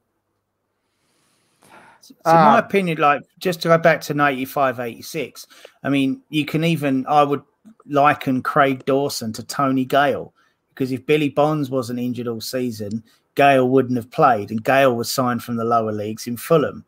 Right. And he came in, done an amazing job, and stayed there ever since until he left for Blackburn. But the one thing I keep hearing about this, a couple of these pundits saying about, no one's in the stadium, so it helps West Ham. I actually think the pandemic helps West Ham. I was going to bring that up. Keep going, John. Yeah. You think I think the pandemic helps West Ham. Yeah, and for the reason being, there's no distractions. The players cannot go out. They can't get into trouble. They can't do this. They train. They go home. They look forward. Basically, the job is the only thing they've got on their minds right now. And again, I think all this kind of, put the pandemic in, a perfect storm in. You can call it genius stroke or luck or whatever you want. We did sign Souček, and he was great, and he is great, and he's our player. Rice is great. He's our player. I don't think you can't be fourth in the league in the last week in February and say you're lucky. The league does not lie. And I personally think the players have got nothing to distract them, and all they're focused on is playing football right now, and it's helped.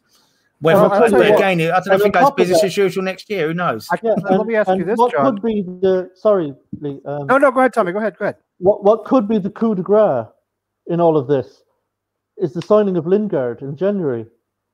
Lingard could be the player that puts us over the top. We've got to sign him permanently, right? We've got to sign him permanently. Of course, but he's just different quality. I mean, every time when we play anybody now going forward, their manager is thinking, Lingard's a problem. What do we do with Lingard? And even during the game, their defenders, every time Lingard gets on the ball, they don't want to touch him. In and around Can the you box. imagine They're some of our afraid fans to didn't put a want foot him? in because he's so tricky and he's so lively and he drives at you. And I mean, he's just so good. And I think Lingard, if we're going to get fourth, I think the signing of Lingard will be that little thing that just puts us over the top and gets us there.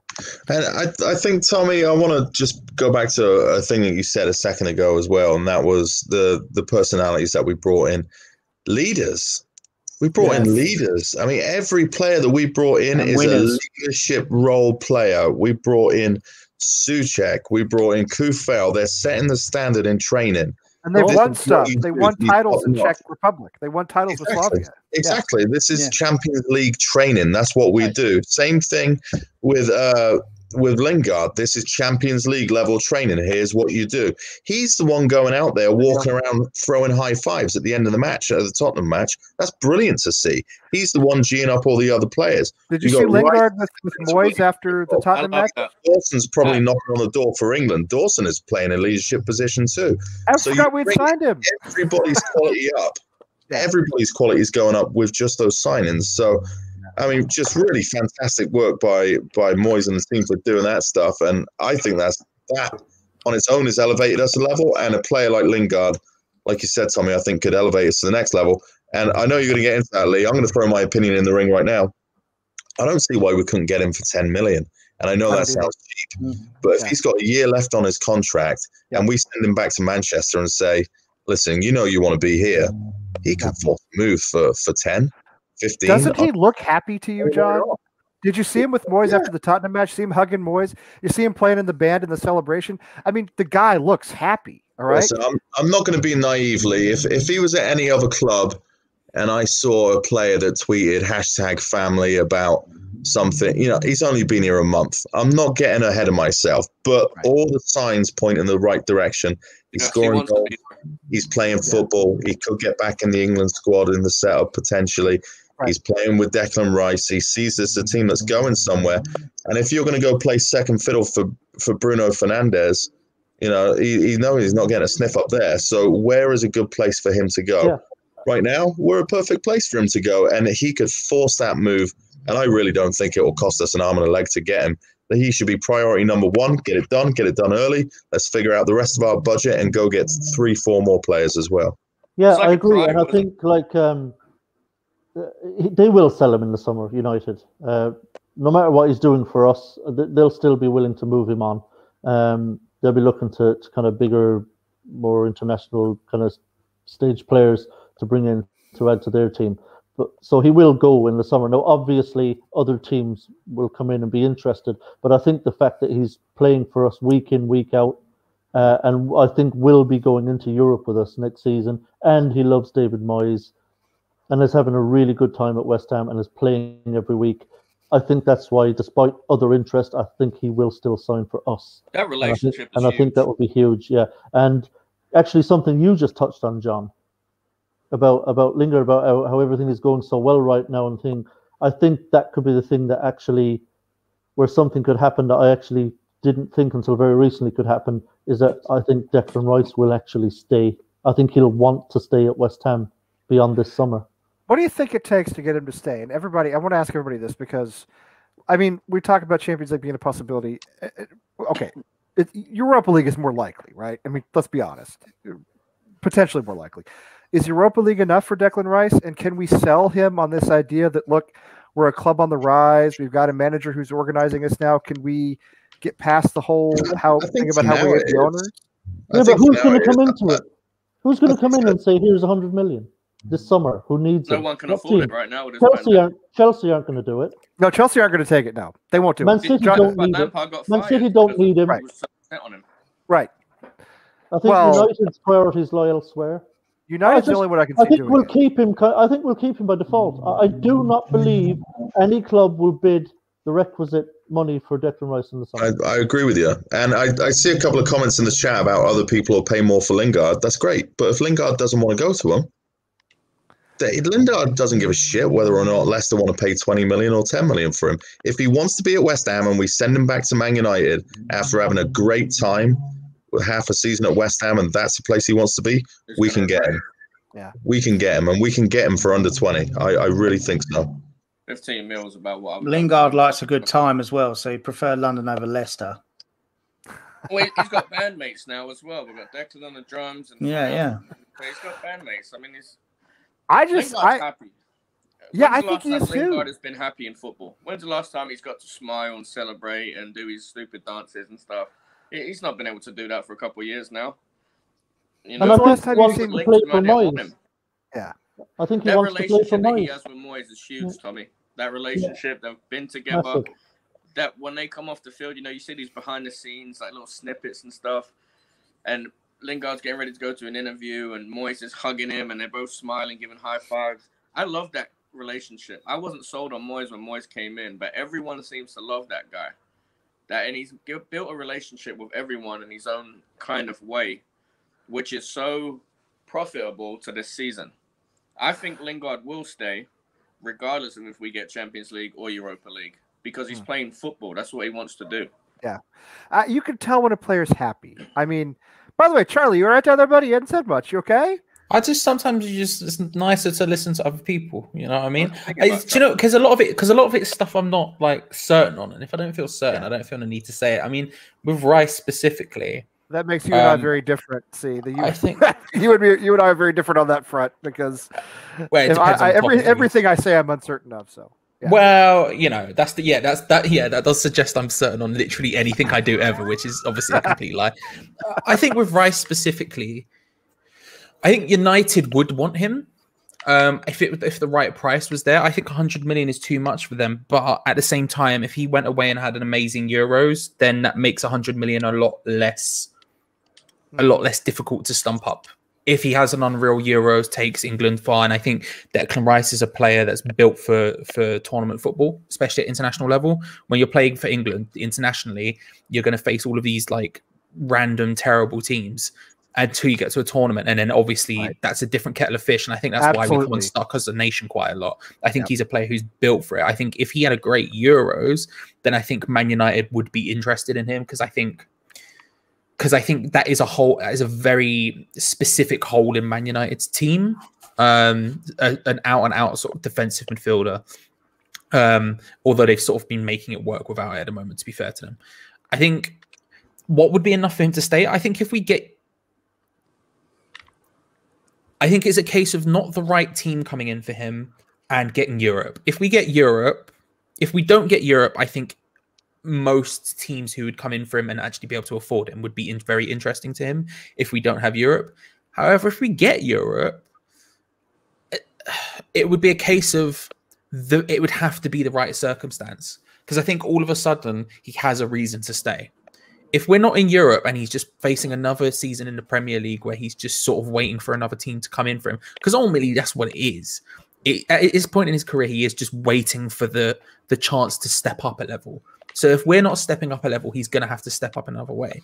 So if we were just sitting in around not having Europe again, then I suspect any team would be the right team for him to go to. However, if we got Europe, it would have to be a case of either it being Chelsea, which I don't think is going to happen now, but just because that's his childhood club, or alternatively, if say Ole Gunnar Solskjaer or whoever's at Man United came in and said, we're building this team around you, here is your place, you are playing every single game, then that might be enough for him to go, okay, I don't think they're going to do sense. that. I don't think they're going to do that. I don't think they would either. But that's what I mean. I think if we have Europe, it should be enough to keep him. No, we will unless someone makes a legit play for him. I also think Declan's age helps us. He's just turned 22, so I don't think Declan himself feels like I have to make this move this summer. No, I agree with you. You know, he's got time. And listen, I mean, he's functionally our captain. I mean, Noble's the captain, but Noble's not playing much. We all know what's going on there. I mean, he's in a position. Moyes has put him in a position where he said, we are building the team around you. And, if we had Pellegrini here building the team with Carlos Sanchez and all those other schmucks, it'd be different. But now, you brought in Soufal, you brought in Souček, you brought in Dawson. I mean, these guys are looking like good players. That's exactly it, Lee. Ben Johnson's coming through. Ben Johnson's looks like a player. Lingard could stay. I mean, Bowen and Fornals are up and coming out of the championship. Ben Rama's shown a lot of promise. Antonio, when he's healthy, is borderline elite in the Premier League.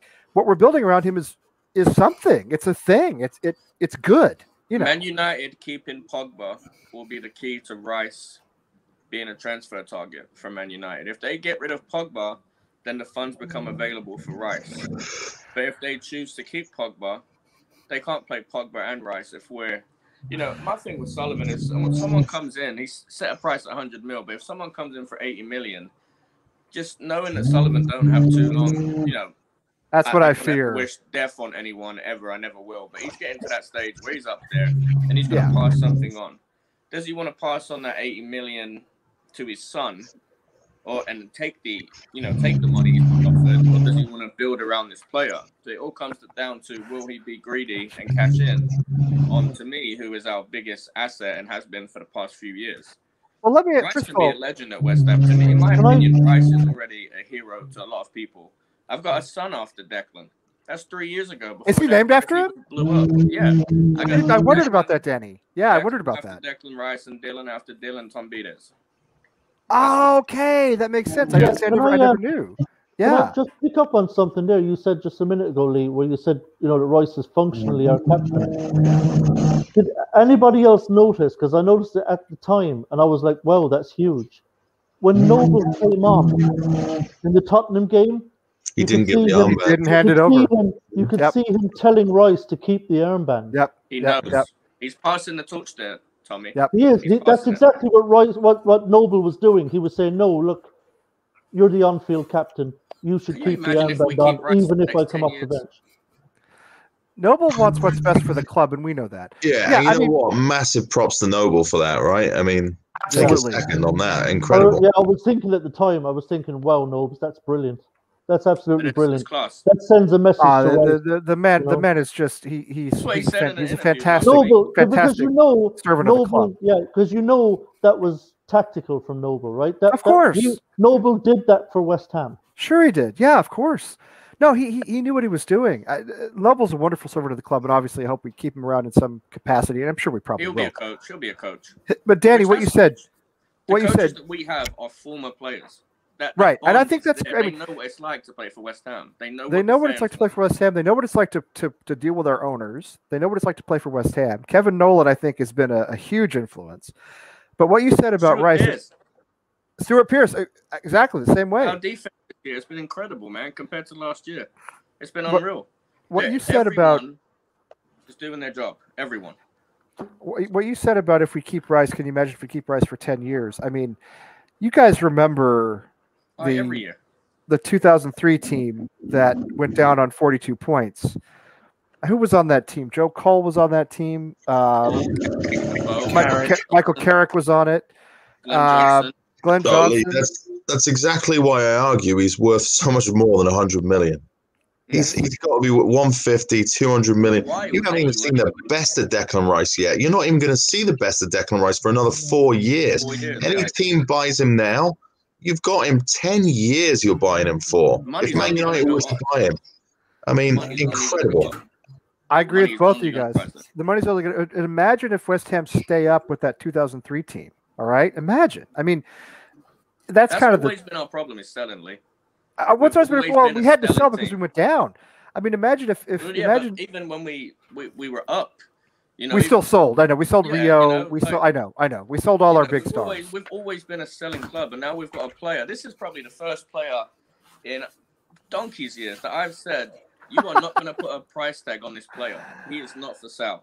And if I was the manager and I was the owner, if I'm the owner, I'm not selling him. If I'm the manager, I'm kicking the owner every week saying, do not sell this. Yeah, I mean, look, he's the best academy product we've had since Rio Ferdinand. Yes. He absolutely is. I would place him above Lampard even for what he's done at West Ham. Yeah, he's definitely the best since Rio that's come through the academy. So, in my opinion... Sorry, my sound's a bit jolty. Sorry, I didn't mean to cut you off there, Tommy. No, work away. Well, in my opinion about Rice, this is why we'll keep him. Now, to go back from the academy prospect, we haven't had a player close to Rice since Paul Ince. And I think Rice will be better than Paul Ince. It's taken us that long to replace him.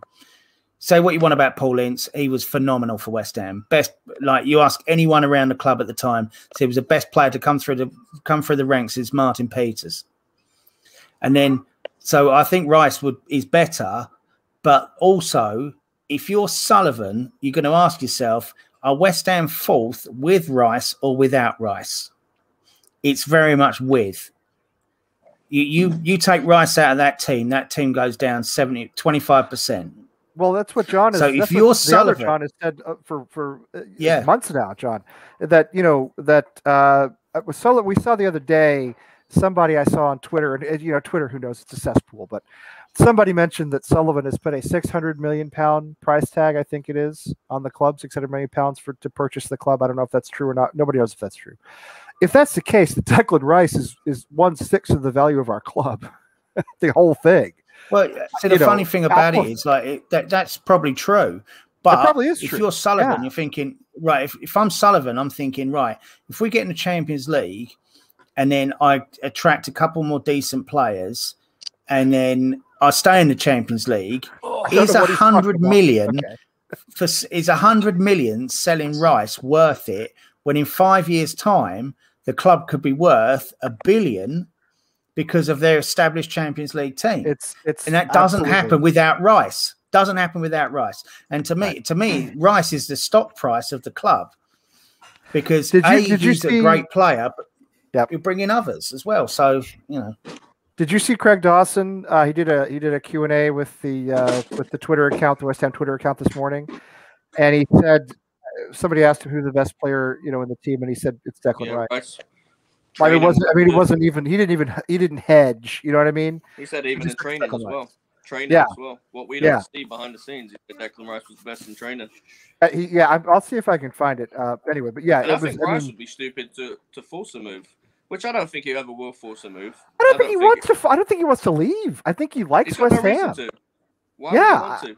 I don't think he does want to. Defensive centre mid now. He came through the academy as a centre back. He played briefly as a centre mid for the academy, but he's made that move from defender to defensive mid, and now he's making that move as he's getting older from a defensive mid to a player that's not scared to push in the opposition's box. He's a box-to-box midfielder. He defends from the in front of the defenders, and he attacks behind the attackers. And I don't think there's any guarantee, Danny. I mean, would Manchester United use him that way if they brought him in? Man, you probably wouldn't even use him, Lee. That's what I'm saying. But Man U being Man U, he's not. Man U are going to look for big names. To them, Declan Rice is not a big name. He's a big player, but they're looking at players that people know about. If you're not a West Ham fan, you're not a Premiership fan. And if I was to say to someone in America, like nothing against Americans, if I was to say to someone, I support West Ham, and they say, who's your best player? And I say Declan Rice, they say, never heard of him. Never heard of him, yeah. But if I was to say... Well, most Americans have heard of about 4 players, to be fair. Yeah. But, you get what I'm saying, man. You go for names more than, Speaking of American players, can we go get Pulisic this summer? Let's get Mason Mount first. That would be interesting. Because Mason Mount keeps Declan at West Ham without a doubt. Those two guys are bros. You get those guys together and they're Starsky and Hutch. You know what I mean? They're Balky and Cousin Larry. Commenting on Declan Rice's pictures. I mean, Mason Mount's a good player. I always go on there and be like, "What's Mason Mount said to Declan Rice? Is he up his ass trying to get him and stuff?" Mason Mount's a good player, but Mason and Deck are bros, and I'm telling you, bring Mason Mount to. She's causing trouble. See, she's causing trouble. You bring Mason Mount to West Ham and Declan, and then those two got, you know what I mean? Then you got a thing. Then you got Del Boy and Rodney.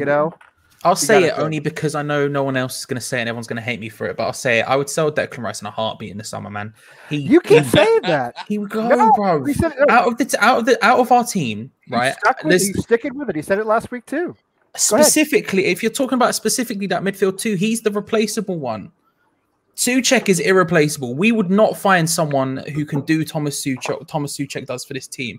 Declan Rice, now don't get me wrong, no one would do it as well as him, but for the money we could get for him, that's some next level stuff. We want to talk about truly taking our club to the next level. That's it. You sell Declan Rice. The same thing as when we sold Rio Ferdinand and ended up with Titi Kamara. That's the same thing that will happen. I mean, yeah, but that's okay. The 90s were the 90s, but you can go and buy someone who replaces him. You know, like it is what it is. Well, it's what for 100 million? You might as well keep what you've already got. Why? It's 100 million. Why are we so scared of this? We should be looking at this and thinking, this is actually legitimately our golden ticket to get to the next level. This is it. We're not going to. As much as I want to sit here and act like Declan Rice is going to stay here for his whole career, A, he's not, and B, that's not going to take us anywhere. I've always said that I've made my peace with selling Rice. If we can keep him to his 25, 26, I think we've done very well. And then, you know, he'd be in his peak and off he goes. But if West Ham sell Rice and let's say we're 6th in the league, you've got to overpay to get anyone decent to come. Sullivan's not going to overpay. It's like when City were outside the Champions League, how much did they have to pay for Yaya Toure? He's one of the highest paid players in the world. And like City were a mid-table team. That would be the same thing. Sullivan won't do it. Sullivan's not Sheikh Mansour.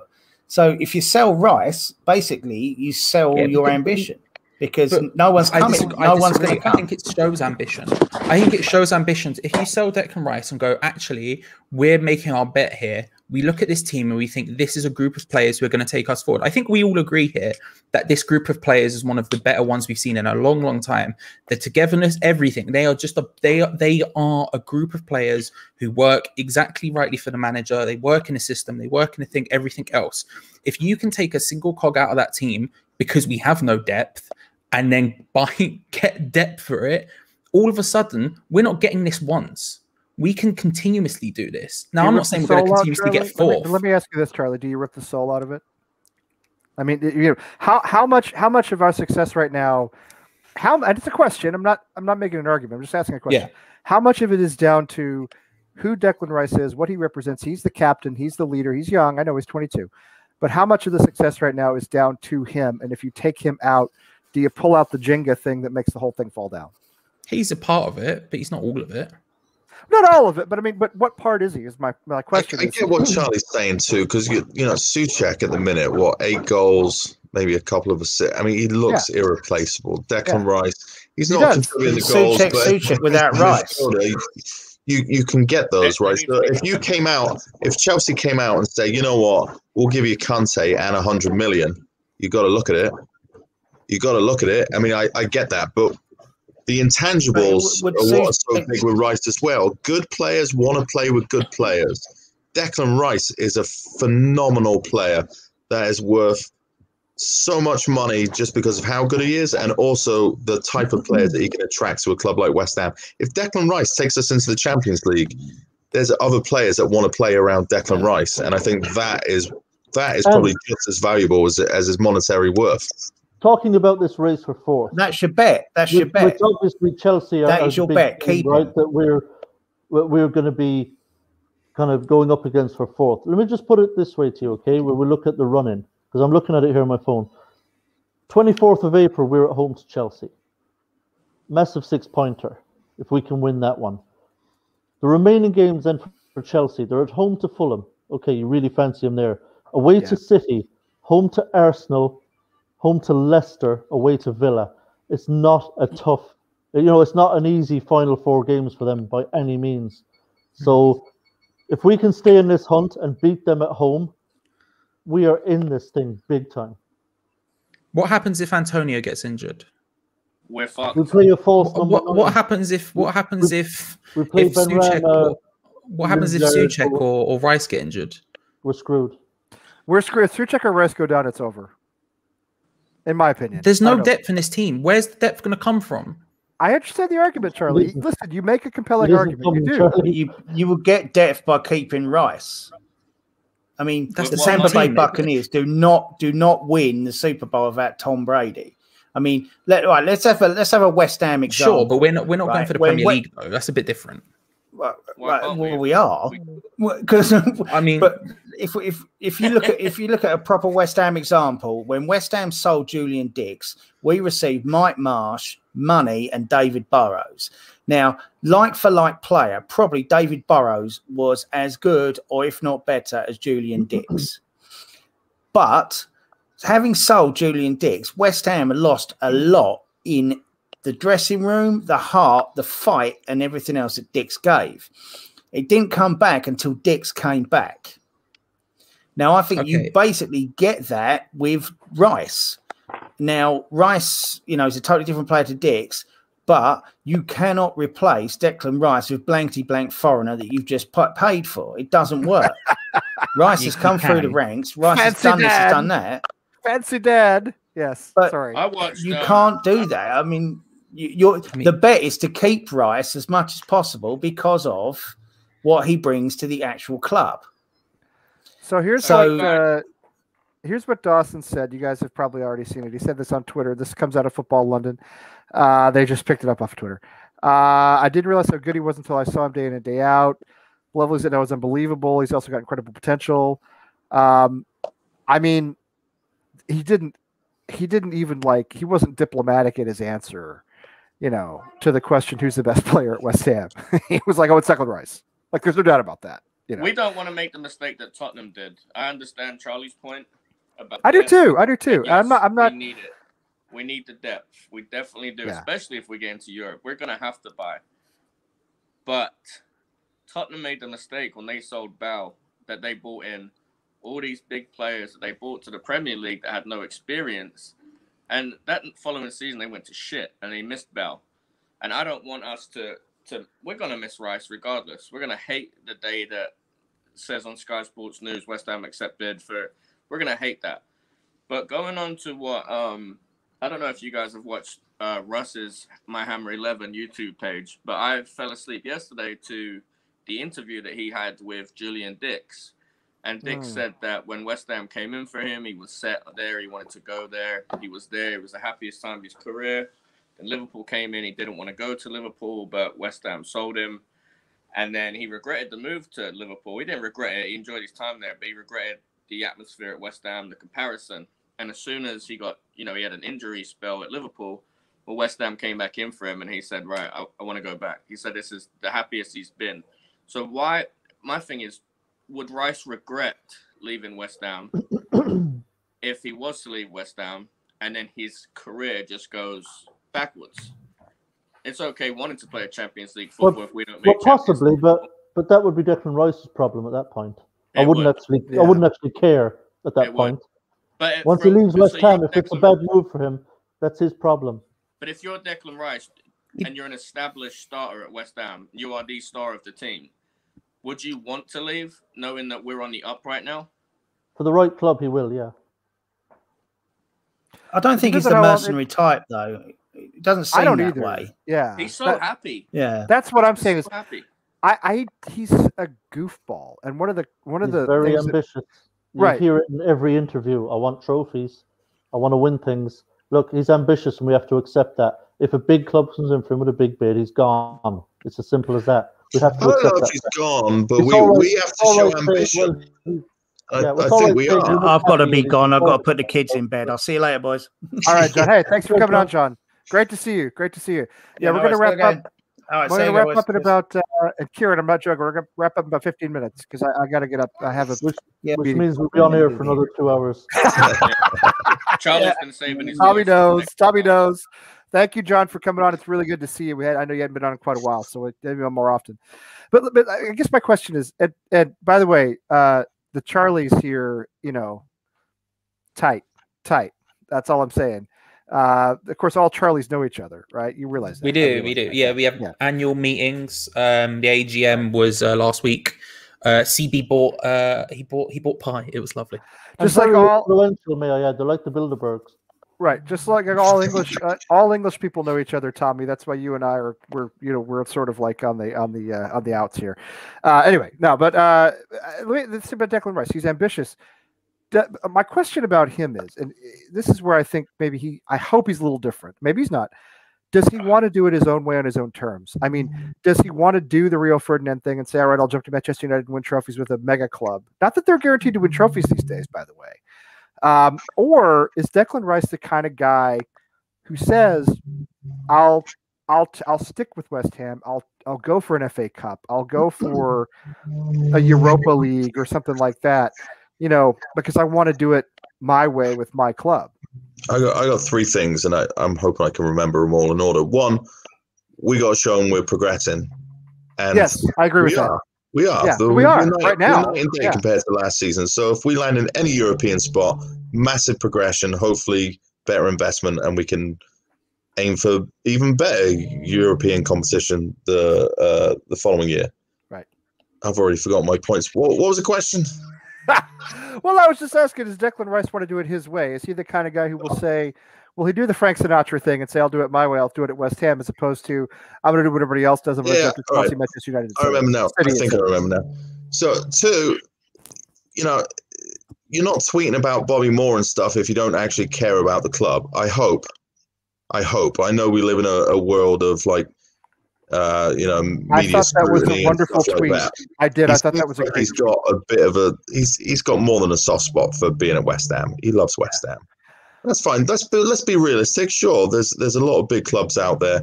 He could do better for himself at other clubs. Nobody here is sitting here thinking he's going to spend his whole career. We hope he will, and that all depends on how we do. Yeah, and just on that point, John, which I agree with. Everyone keeps harking on about, oh, he's a Chelsea fan. I think he's a much bigger West Ham fan now than Chelsea fan. I think he absolutely loves West Ham. I think West Ham is in his heart now. I really do. More than, okay, he's a Chelsea fan kind of growing up or whatever. But I think his love for West Ham actually surpasses that at this point. I think so too. I think most of these guys, given him a good opportunity. I think most of these guys are not fans the way we're fans. All right. I think most athletes work on their games. They work on themselves. And I know they grow up, you know, supporting clubs and so forth, but I don't think they are obsessed the way we are. They just want to catch on. They want to be in the situation that's right for them.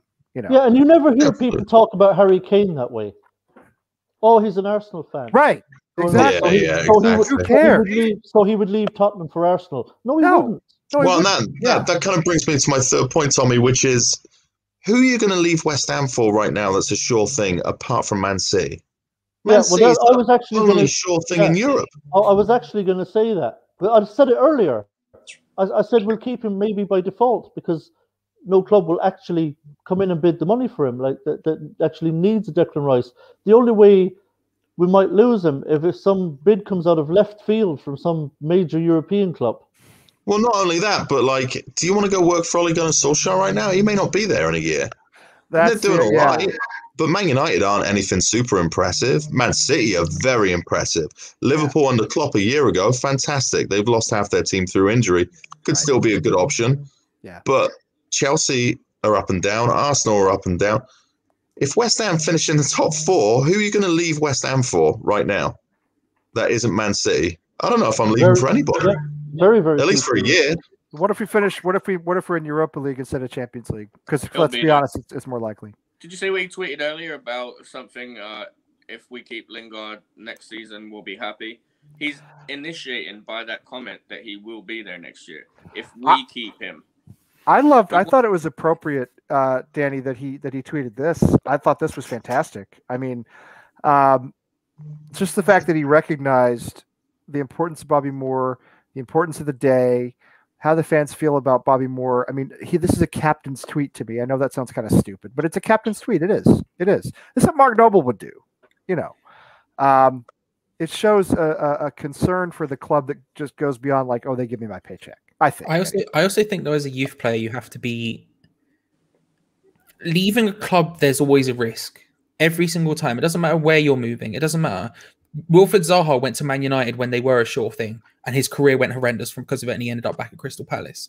There is always an element of risk when you leave a club, and especially when you're a youth player, there is, at some point, if you're a youth player at a lesser club like us compared to a top six consistent team, there is always a risk every single time, but at some point you will probably have to take that jump. If you're Declan Rice and you're sat there and you're thinking, well, I can stay here another year, or I can take the plunge now and then give myself longer to try and win trophies, which he wants to do. Every player wants to win trophies. Yeah. I think you just take it when you get it.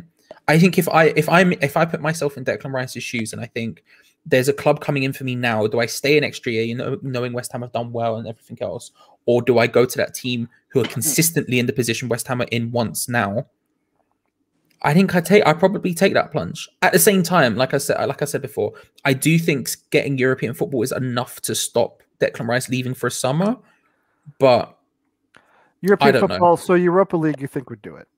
Yeah, even if it's Europa League, I think there's something more to do. What about this weird third tier thing? What's it called? The conference or something? The Europa Conference League. Yeah. What is that? This dumb shit. That's why don't they bring back Cup Winners' Cup? Cup Winners' Cup was a great competition. It takes away meaning. Yeah. How good it is just to get in Europa League or Champions. It's like the Nations League, the UEFA Nations League.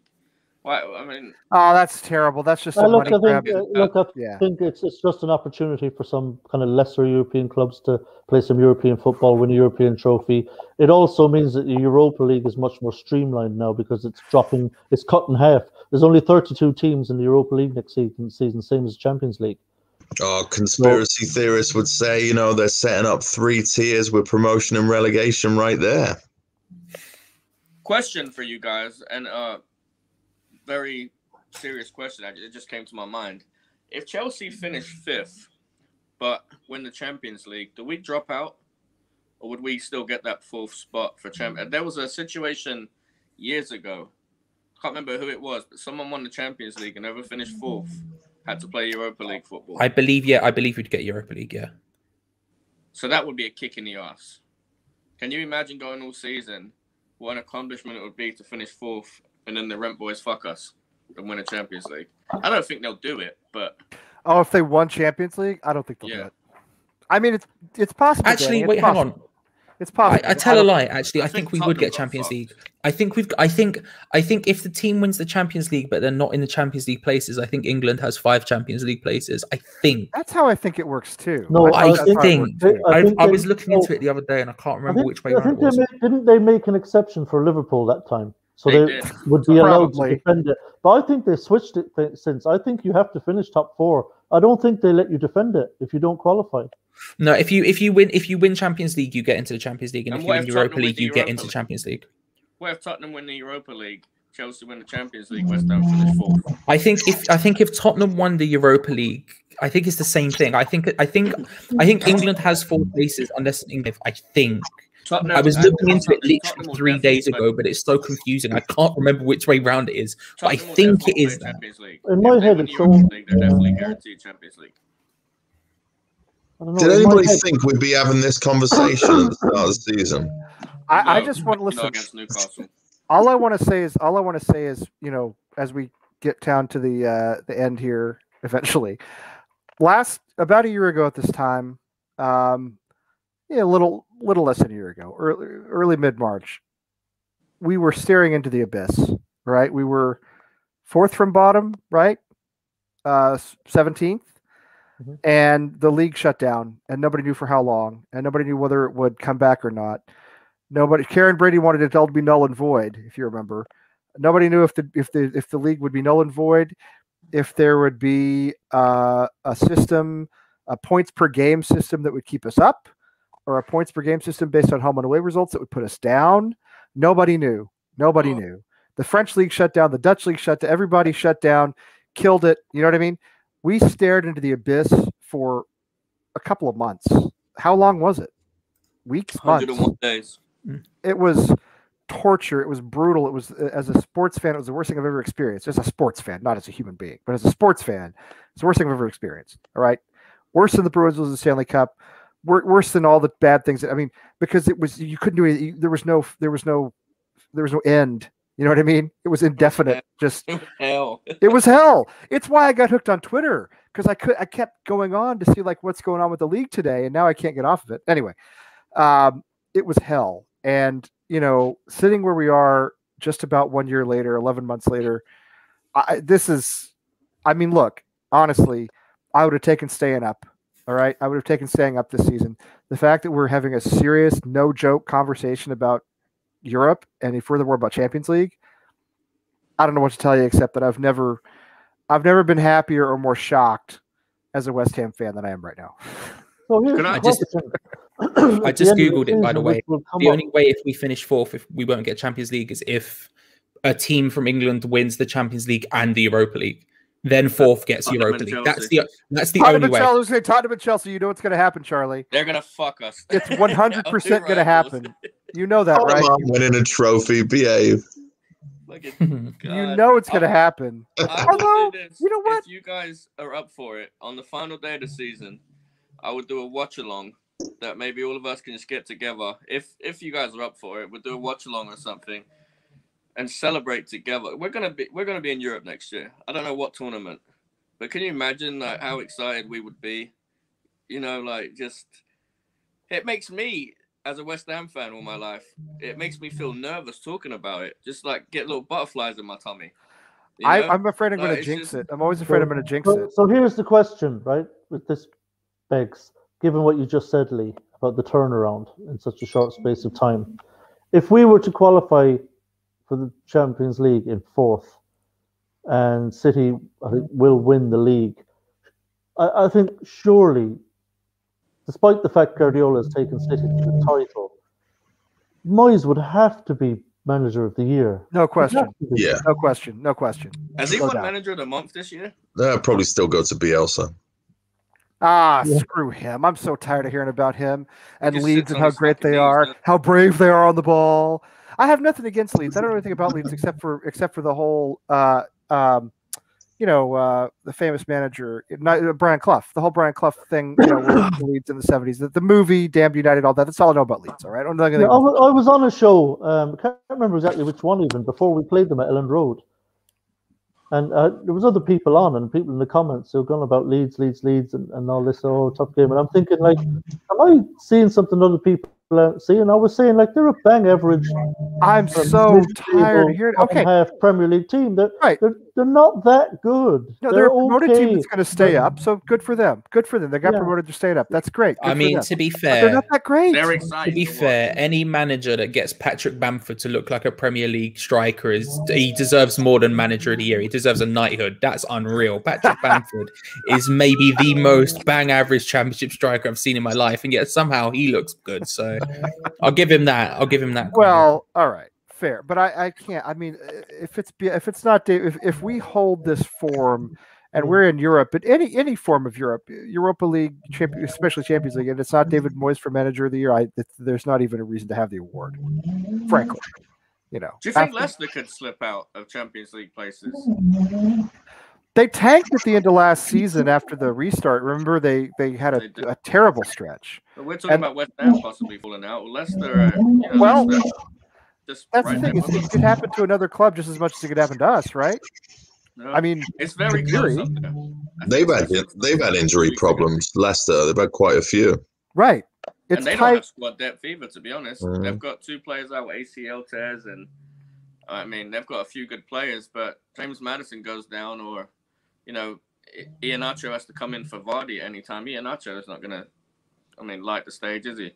It's just the same thing. It's the same scenario. Leicester fans are probably doing channel like we are, thinking, well, if one of our players gets injured, who do we have? Well, to they cover? bottled it last season. They did. So who knows? I don't know what their run-ins like. I haven't looked at theirs. That's something I may look up later. But I think that that top 4. I mean, there's so many teams. That's probably the top 8 teams. Not Villa, not Arsenal, but Chelsea, Tottenham, Liverpool. Not even Tottenham, Chelsea, Liverpool, even Everton. I mean, there's 6 teams fighting for top 4. I feel like, and Man City are going to win the league out and out. But Yeah, they are, and they should. I mean, they're they have everything. I don't know what this feeling is. This level of happiness is way too high.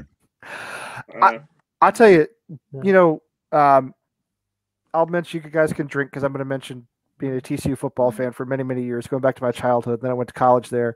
And then 10 years ago, they had an undefeated season and they went to the Rose Bowl. They won the Rose Bowl. All right. That whole season, I wouldn't talk about it at all with anybody.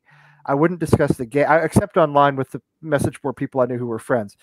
I wouldn't discuss the games. I wouldn't discuss the team because I didn't want to jinx it. I was so nervous I would jinx it. It was glorious, but it was also extremely stressful. And then they ended up going undefeated, winning the Rose Bowl. It was pretty much the greatest thing they've ever done. And that's how I feel right now. It's like even the fact that we're talking about it makes me think that we're jinxing it somehow, and that that we're going to have horrific injuries on Saturday, and that everything's going to fall apart. you know. So it's a weird feeling. Like on one hand, I'm trying to enjoy it, and I am enjoying it, but on the other hand, it's like, I don't know if I enjoy it too much, something that's going to happen. If we want to be as real as possible about it, I think we're the team most likely to drop out. I think we're the team who are most on a knife edge to drop out, but we're also the team who, if luck goes our way, out of us, Man United and Leicester, if injuries stay our way, which is an insane thing to say out loud, but if they did, out of the three of us, I would be most confident we would keep our form up as well. As much as I think we are on a knife edge, a single injury could screw us completely and utterly because we've just not got the depth, we've not got everything. As much as that is true, there he is. If we kept him, then I think we've got it in us. It's weird to talk about. I don't like talking about it. It feels wrong. It makes me nervous because I got a wooden desk that my computer sits on, and I'm knocking on it like all night long. You know what I mean? Everything I say, I'm knocking on wood. And you're doing what, Lee? Oh well, isn't that, you're knocking on the wood all night long, are you? Jesus, you don't Christ. wait. Do you not do that in England? Is that not an English thing? Like when you say something and you think you're going to jinx yourself? Yeah, knocking knock on wood in England means something a lot different in England. Than it does okay, well, you can see my hand. You can see my hands most of the time when I'm doing this show. So I'm actually, I'm not nervous actually, because to be honest, look, fourth is amazing right now. You know where we are. It's amazing, but you know, I still think most likely it's going to be Europa League. So even if we slip back the table a couple of places, we finish sixth and qualify for Europa League. It's amazing. I'm still going to be very, very happy. It's a colossal success if we do that, right? It's a colossal success. How exciting is this? Yeah, it's unbelievable. It's so exciting. That's what I'm saying. Every game that goes by that we don't lose, our percentage chance that we will finish in the Europa League spot or European place goes up and up and up. And you look at the teams behind us; they're always dropping points. They're less consistent than us. And Danny just sent me a message. His tablet's about to die. So Danny, if you die, your tablet dies. I mean, not you. Yeah. If your tablet dies, appreciate you being on. And I got to go soon too because I have this company meetings all day tomorrow. And I'm going to get my first jab tomorrow. My first COVID jab. Yes, doing all the way down to the big stadium, going to Gillette Stadium, which is a schlep from here, but I don't care. That's fine. But yeah, no, I mean, listen. We've been doing this, you know, I've been supporting West Ham for probably about 15 years now, something like that, in a serious way, you know, in a regular way, right? We've been doing this show for 2 years, a little more than 2 years. And I mean, to think that we're here in late February, I never, ever thought it would be like this. You know, I just want to stay up every season and be a Premier League club. Or if we go down, at least have a chance to come back the way we did 10 years ago. What we're talking about now at this time of the year, it's just this is where is it? I can't get my mouse over there. There it is. This is what I'm talking about. Hey, what can I tell you? No, but this is how I feel. So the fact that we are where we are is just, I'm just elated. And you know what, guys? If we finish 10th, it's kind of going to suck. But in a way, I'll say to myself, you know what? Friggin' 10th. I mean, it's so much better than last season, you know. And I think we'll do better than that. Can I say something like just appalling at the same time, Lee? So that Payet season, we were pretty friggin' phenomenal, weren't we? Or at least Dimitri Payet was phenomenal. Then we fell apart at the end. To the point where it was almost a bit boring watching some of the matches. Yeah, I haven't found that at all this season. To watch every single player play a part in our success has been so refreshing, even in comparison to that season where at times it was a one-man show. It was phenomenal to watch, and it was phenomenal to see West Ham have, you know, like a top 3 player in the world at the time is something just insane. But at the same time, just watching the success we're having with the type of players that we have right now as well is just so satisfying. Like every weekend, I'm just amazed by the effort. The effort alone is worth tuning in for. Well, I mean, everybody's giving their all. Remember when Payet went down? He had that horrible tackle. I think it was somebody from Everton crushed him, if I'm not mistaken. I could be wrong about that. But anyway, he had the victim of a horrible team, went down. James McCarthy. Yes, that's right. Yeah. That's right. And then it was like, well, we knew we were screwed. You know what I mean? Now that could happen with Rice or Suchek. I get that. All right. I mean, it could happen, but we've lost Antonio for a pretty long period of time. We pushed through it. You know, we pushed through it. We lost Masuaku to surgery when he looked like a super critical player for us. We've pushed through it. Ogbonna goes down. Our best defender, arguably hammer of the year. We've pushed through it. We've pushed through everything so far. And I think, John, that's what you're talking about. It's not one guy. It's not one superstar with a bunch of people running around him. It's a total team effort. And I feel as though I never liked Slaven Bilic as a manager, quite frankly. And I feel as though now we have a competent manager in charge who knows how to keep this up and keep this going. He done it with Everton, didn't he? I mean, that's exactly what I'm talking about, Lee. Yeah, exactly. Yeah, it's exactly what I'm talking. And not only that, you see the players that are stepping in. You can see the improvements. He's coaching up players as well. You can see him coaching up Diop. You can see him coaching up Fredericks. You know, they're playing either within themselves or at a level above where they were before Moyes came in. I don't want to get way ahead of myself, but, you know, I think there's enough games now to look at it and go, you know, we have a good sample size to really show that he is the impact. So much as we're just having a bit of a freak year. You can hear Moyes as well every game talking to the players because there's no crowd in there. You can hear. I love that. His Scottish accent. I love that. I hate the fake crowd noise. I like to hear the players talk to each other. Yeah. Yeah. He took so much crap when he said, "It's what I do. I win." I'm probably gonna die in 1% here. All right, Danny. I'm glad you came on, and we do have to finish in like 5 minutes. No joke. He took so much crap for saying, "It's what I do. I win." But now he's doing it, and I love that about him. You know, I love that about him. We're a harsh fan base, especially on social media. Social media brings out the worst in West Ham fans, I think, personally. Worst in everybody, really. We're judgmental and we're quick tempered, and he just stayed the course. You know, he stayed the course. So yeah, I mean, I don't know how this feels. I don't know. This is, you know, as a sports fan, I've experienced some success with other teams. I've watched teams win titles, and it's been fantastic. But this is like nothing else I've ever experienced. Yeah, I mean, just imagine if we beat Chelsea at home, right, and we're in fourth. I want that one so much because I really hate. And Chelsea. then we have like, just imagine, right? So we beat Chelsea at home, and we're in fourth, and we've got 4 games to go. It's going to be like, I mean, Jesus, white knuckle ride. It's going to be. I mean, but the great thing is, Tommy, the beautiful part of it is usually the white knuckle ride is we're about to go down. We're reading the table from the bottom up. You know, this time we're reading from the top down. That's beautiful. What's the worst that happens? We finish 10th, 7th, 9th. I mean, okay, you know, I don't want that, but I'm just saying. I'm optimistic.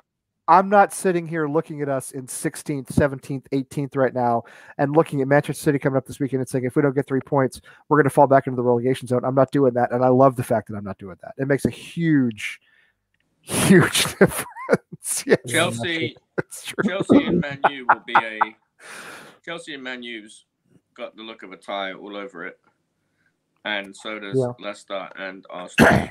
Well, so this is a question that I wanted to get into, but honestly, I kind of don't want to take the time to do it because it's a huge discussion that I think is a great discussion. Pencil it in for next week or something, yeah. Yeah, so we could have predictions in. Yeah, I was going to say, before we get, Denny, you go first. Before we go, let's do it. Predictions for Man City. Just give me a score. Don't concede early. We're with a chance. I will go with something I don't want to do. I never do it, but I'm going to go with a 2-1 City win. If we score first, don't sit back and fucking just defend. Play the same way you're playing. 2-1 City. We'll score, but City are going to score. It's inevitable. So. All right, Danny. All right. Fair and honest. Charlie, what do you think? I think that's what the ladies always said, you know. But anyway, no, just kidding. Jesus Christ, it's not. Lee's gone wild. Lee's gone over 2 hours and he's lost his mind. You know, this is when it gets bad. Yeah, I know. Yeah. Buzz Nutter's on the way. This is when it gets serious. I think we're getting beat. I think it'll be relatively handy, but I'm hopeful and confident that we'll come out of it thinking, do you know what, we gave it there. We didn't make it easy. It wasn't a case of they just ran all over us. I think we'll look all right, but I do think we'll get beat. I think it'll probably be with Antonio 3-1, without Antonio 3-0. But I'll stick with 3-1 because I think Antonio will play. But yeah, I do think we'll get beat. I mean, City are what? They've won 19 games in a row. I think they're unbeaten in 25 or 27 or something insane like that. It's I think it's gonna. I think look, it's just gonna be the case. It is, but as everyone else said, this is the one team I actually fear. Every other team I'm good with, but I do think this is just a step too far for us. This is very specific, by the way. Anyway, I don't know what that's all about. All right, so we have 2 predictions for a noble defeat. Tommy, what do you think? My tingly plums are telling me this is going to be 3-2 to West Ham. Yes, City will score, Dan, absolutely. Twice, in fact. But we'll score a couple of goals from set pieces. And Lingard is going to do something special again in around the edge of the box and ping one in. I like your prediction better than mine. Yeah, and we're going to raise a lot of eyebrows on Saturday by going up to the Etihad and turning them over and scoring 3 along the way. So fucking exciting. All right. From your lips to God's ears. Seriously. Juan Antonio, Jean-Antoine, what do you think? You're making me sound really classy, but I'm not at all. My name should be Charlie. Get involved. Come on, get involved. Get involved. Look at me, mate. I'm moving up in the world. I've got a piano now. Let's go. Easy, Chuck. Easy. Do you play piano? Terribly. It's my girlfriend's. I play it. I can play it, but I'm not good at it. I'm not good at it. So, but John is repping Swindon tonight. Swindon massive. Council Estates, Eldine. Big shout out to Eldine. There you go. It's my old hood. Yeah, so hood. Man said hood. Sorry. I don't even know what it means, to be fair. It was just my council estate. That's all it was. You know. Anyway. Yeah, it's difficult, isn't it? City, they're a good team, really good team. Let's talk about somebody we haven't talked about yet, and somebody that has returned to form, and that's Lukasz Fabianski. Yes. And he is back on it. He looks like you're right. He was fantastic on Sunday. Yeah, he's an octopus again. He's got hands everywhere. He's deflecting things. He's knocking things around. He's catching things. He's looking all right, Lukasz. So I think, if he's going to place that form, he's doing all right. And I'm almost with Tommy. My head is telling me 2-2. My heart's telling me 3-1 West Ham. I don't know why. I've got no rationale behind it all. I have no idea who's going to score. I think Antonio, if he comes out a bully, we've got a real chance. And I think if we beat them, it might look a lot like the Spurs match where we just hit them quick. They don't really know what's happened. We kind of cling on a bit, and we rely on our defensive ability to get us through a match. So, yeah, why not? 3-1 West Ham. Why not? What have we got to lose? We got nothing to lose. My only hope is we don't come out and start Mark Noble. Nothing against Nobes, but put in a bunch of players just to rest everybody for the following week. That's my only fear. I'm going to change my prediction to 2-1 West Ham then, because you guys are so optimistic. All right. We are bang on form. We've won 7 of our last 9. We're hard to score against. We defend incredibly well, and obviously we're very, very dangerous on set pieces. So we have some things going for us this weekend. This ain't going to be all about City. Nope. I mean, 7 in the last 9 is good. 19 in the last 19 is unreal. I will just say this as well, actually, just very quickly, only because you brought it up, John. Don't think it's gone unnoticed that Fabianski's come in form and then all of a sudden, Tim's filming a movie in LA, bro. Don't act like we don't know what's going on there. That Tim checked in now. He checked in tonight. Now he's a big Hollywood producer now, so he's got a big stogie and he's got a martini and a couple of. They haven't played West Ham in those last 19, Charlie. I don't believe. I believe you're right. Yeah, I don't remember. At least I don't think we have. I'll tell you this. But. To me, what I fear is like a 3-1 loss, not unlike what we had against Manchester United and Chelsea, and I think it might look a lot like that. But you know what? This is house money. Okay, we're playing this game with house money, basically. I mean, nobody expects us to win. We don't really have to win, even to stay in Champions League contention. We don't really have to win. It's house money. As Tommy said, we're hard to play. We're hard to break down. I think it's I think it's going to look like what it looked like the first time. I think it's another 1-1. Believe it or not, I think it's a 1-1. I think we defend like crazy. We score first. We don't hold them because that's just hard to do. And it's one of those nervy finishes where they're banging on us, and Fabianski is jumping around like a hyena, and you know what I mean. And Craig Dawson, we cannot concede early though. We cannot do that. I agree with that. If we concede then first, if we concede first, it's like it's over. It's over. It's yeah. But Dawson kicks the crap out of somebody. I think we can get a draw out of this. Aguero's not played all season. He might play and score a hat trick. Who knows? That was my only disappointment from the Spurs match, was that Dawson didn't put a knee through Harry Kane. Oh, I so wanted that to happen. Has any human being ever had a more punchable face than Harry Kane? Oh, fuck no. I'm not a violent person, okay? I really am not. I haven't been in a proper fight since like 7th grade. Well, the rugby doesn't count, okay? But I haven't been in a proper non-rugby fight since 7th grade. But Harry Kane, I've never seen a more punchable face than Harry Kane. That guy, it's like he dribbles when he talks. Oh yeah, it's something about if I ever meet him, I swear I'm gonna say, "Hey Harry, what a long face." But seriously, it's something about his like, I don't know, his jaw and just. It's not just the Spurs thing, all right? He broke his nose 8 times in his career. Well, it's yeah. Did he? Yep, is that true? 8 times? Yeah, it really 8 times. Well, whatever it is, the dude is just so incredibly punchable. I've never seen anybody like it. So yeah, I wanted Dawson to put one through him too. But hey, you know what? There's always next season, right? We'll be back. They'll be back. I mean, hopefully Craig Dawson will be back. Anyway. And next Wednesday night we will be back. Well, some of us will anyway. Be on next Wednesday, especially if West Ham win. Just so you know, as a heads up. Okay. No, you're always welcome. You guys are all always welcome. By the way, what if we don't win, Danny? You gonna be able to stand coming on? Yeah, I'll still be here next Wednesday. Okay, good. Because I have nothing better to do. I love coming on here on Wednesdays. I love coming on. 2.5 hour shows, I can't do these every night. Well, you don't have. You could listen. I can give you an hour probably. Jump off whenever you want. All right, that's always my offer to everybody. Come on and get like John Black took off. That's fine. Come on and come and go. Come and go as you please. You know what I mean? That's all. Just come and go as you please. Anyway, so John Black, first of all, in Vegas. Haven't seen you in a while. It's good to see you. Of course, John in Philadelphia, our frequent contributor here. You're on with us almost as often as Sully is, which is great. Danny down in North Carolina, and not Charles Walsh in actually in London, and of course Tommy. How you holding up there? Are you floating away at the moment, or? I'm in Kerry. We're fine, but where I'm from down in South Tipperary is pretty battered right now. Gotcha. Yeah, I'll send you I'll show it to you if you go look at my my Twitter feed, Lee. You'll see the footage I posted earlier, so you'll get an idea of how bad it is down there. So I'm sorry, not laughing at you. I'm sorry. I'm very sorry to hear that. I'm laughing at this because this is definitely not true.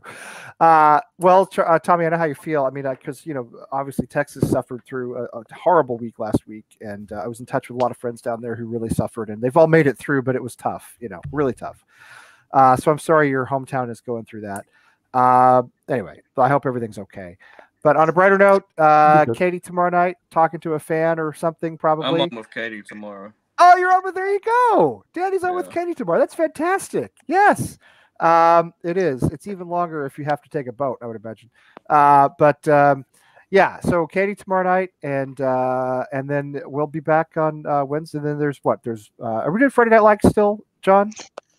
So I'm taking a few weeks to rest. He's growing that mustache. That's fair. Yeah, it takes a long time, Danny. I'm not very good at the old facial hair, but I'm the defending champion too, by the way. So I'll have to come and defend my crown on Friday. Oh, Friday Night Lights. That's true. Right. So I'm going through a bit of a planning stage. I need to formulate the new Friday Night. So it's not going to look completely like it did before, but Yeah, so I'm taking a bit of a break because work is just You deserve slamming me it. at the minute. I assume, John, that I get to defend my crown. Yes. I will warn you, Absolutely. Tommy. I will warn you, Tommy, as the original defending champion. If you just make sure you do better than I did, because I went out first round trying to defend my crown. So just as long as you do that, then you're good. Yeah, just great. make sure. I don't know. Yeah. It depends who you run into and when. Well, that's true. That's very true. Like the I tournament, like it's just I the way it ran into works. Jenny here. Like if Ian Bishop is on, for instance, like the only Oh. time I ever did it when Ian Bishop was on, like I had a chance to beat Ian Bishop. No, He I knew what he listen, knew I what he was talking dispatched- about, didn't he? I dispatched Bishop like there was no tomorrow. Okay, when I was on with him, he was amazing. That's one of Did the you best bash things. John, Bishop, Charlie? you I remember that? dispatched John? him. Charlie dispatched Bishop like he was a pawn. Bam, out of the way, mate. Parted like the Red Sea is on my way to the final. I'll tell you that much. 7:30 a.m. Saturday That's morning. fucking horrible, man. I hate that. The biggest game of the weekend is the first one. I got the kids all night Friday. I'm gonna be fucking hammered It's- by 9:30 Saturday morning. It's brutal. It's brutal. 7:30 Eastern time, 4:30 if you're in California. 7:30 Eastern time Saturday morning. So Chris and Irish Tommy, well, there's Tommy right there. I don't know why I said it that way. Tommy, you and Chris will have the what am I trying to say? Post game, Post what's it match called? show. Yeah. Post match show. Yes, thank you. The post match show. I Probably love watching around those, by the way. They're great. 9:30, 10 o'clock in the morning Eastern, and that would be still early in the morning in California. It's still 7 a.m. in California. Anyway, I admire those Fresno guys, man. They were up at 4:30 in the pub watching Tottenham on Sunday morning. So anyway, watch Katie and Danny tomorrow, and then all the stuff that we always do on Saturday. And in the meantime, we'll see you next week. Come on, you Irons. Come on, you Irons. Thumbs up. You get a like.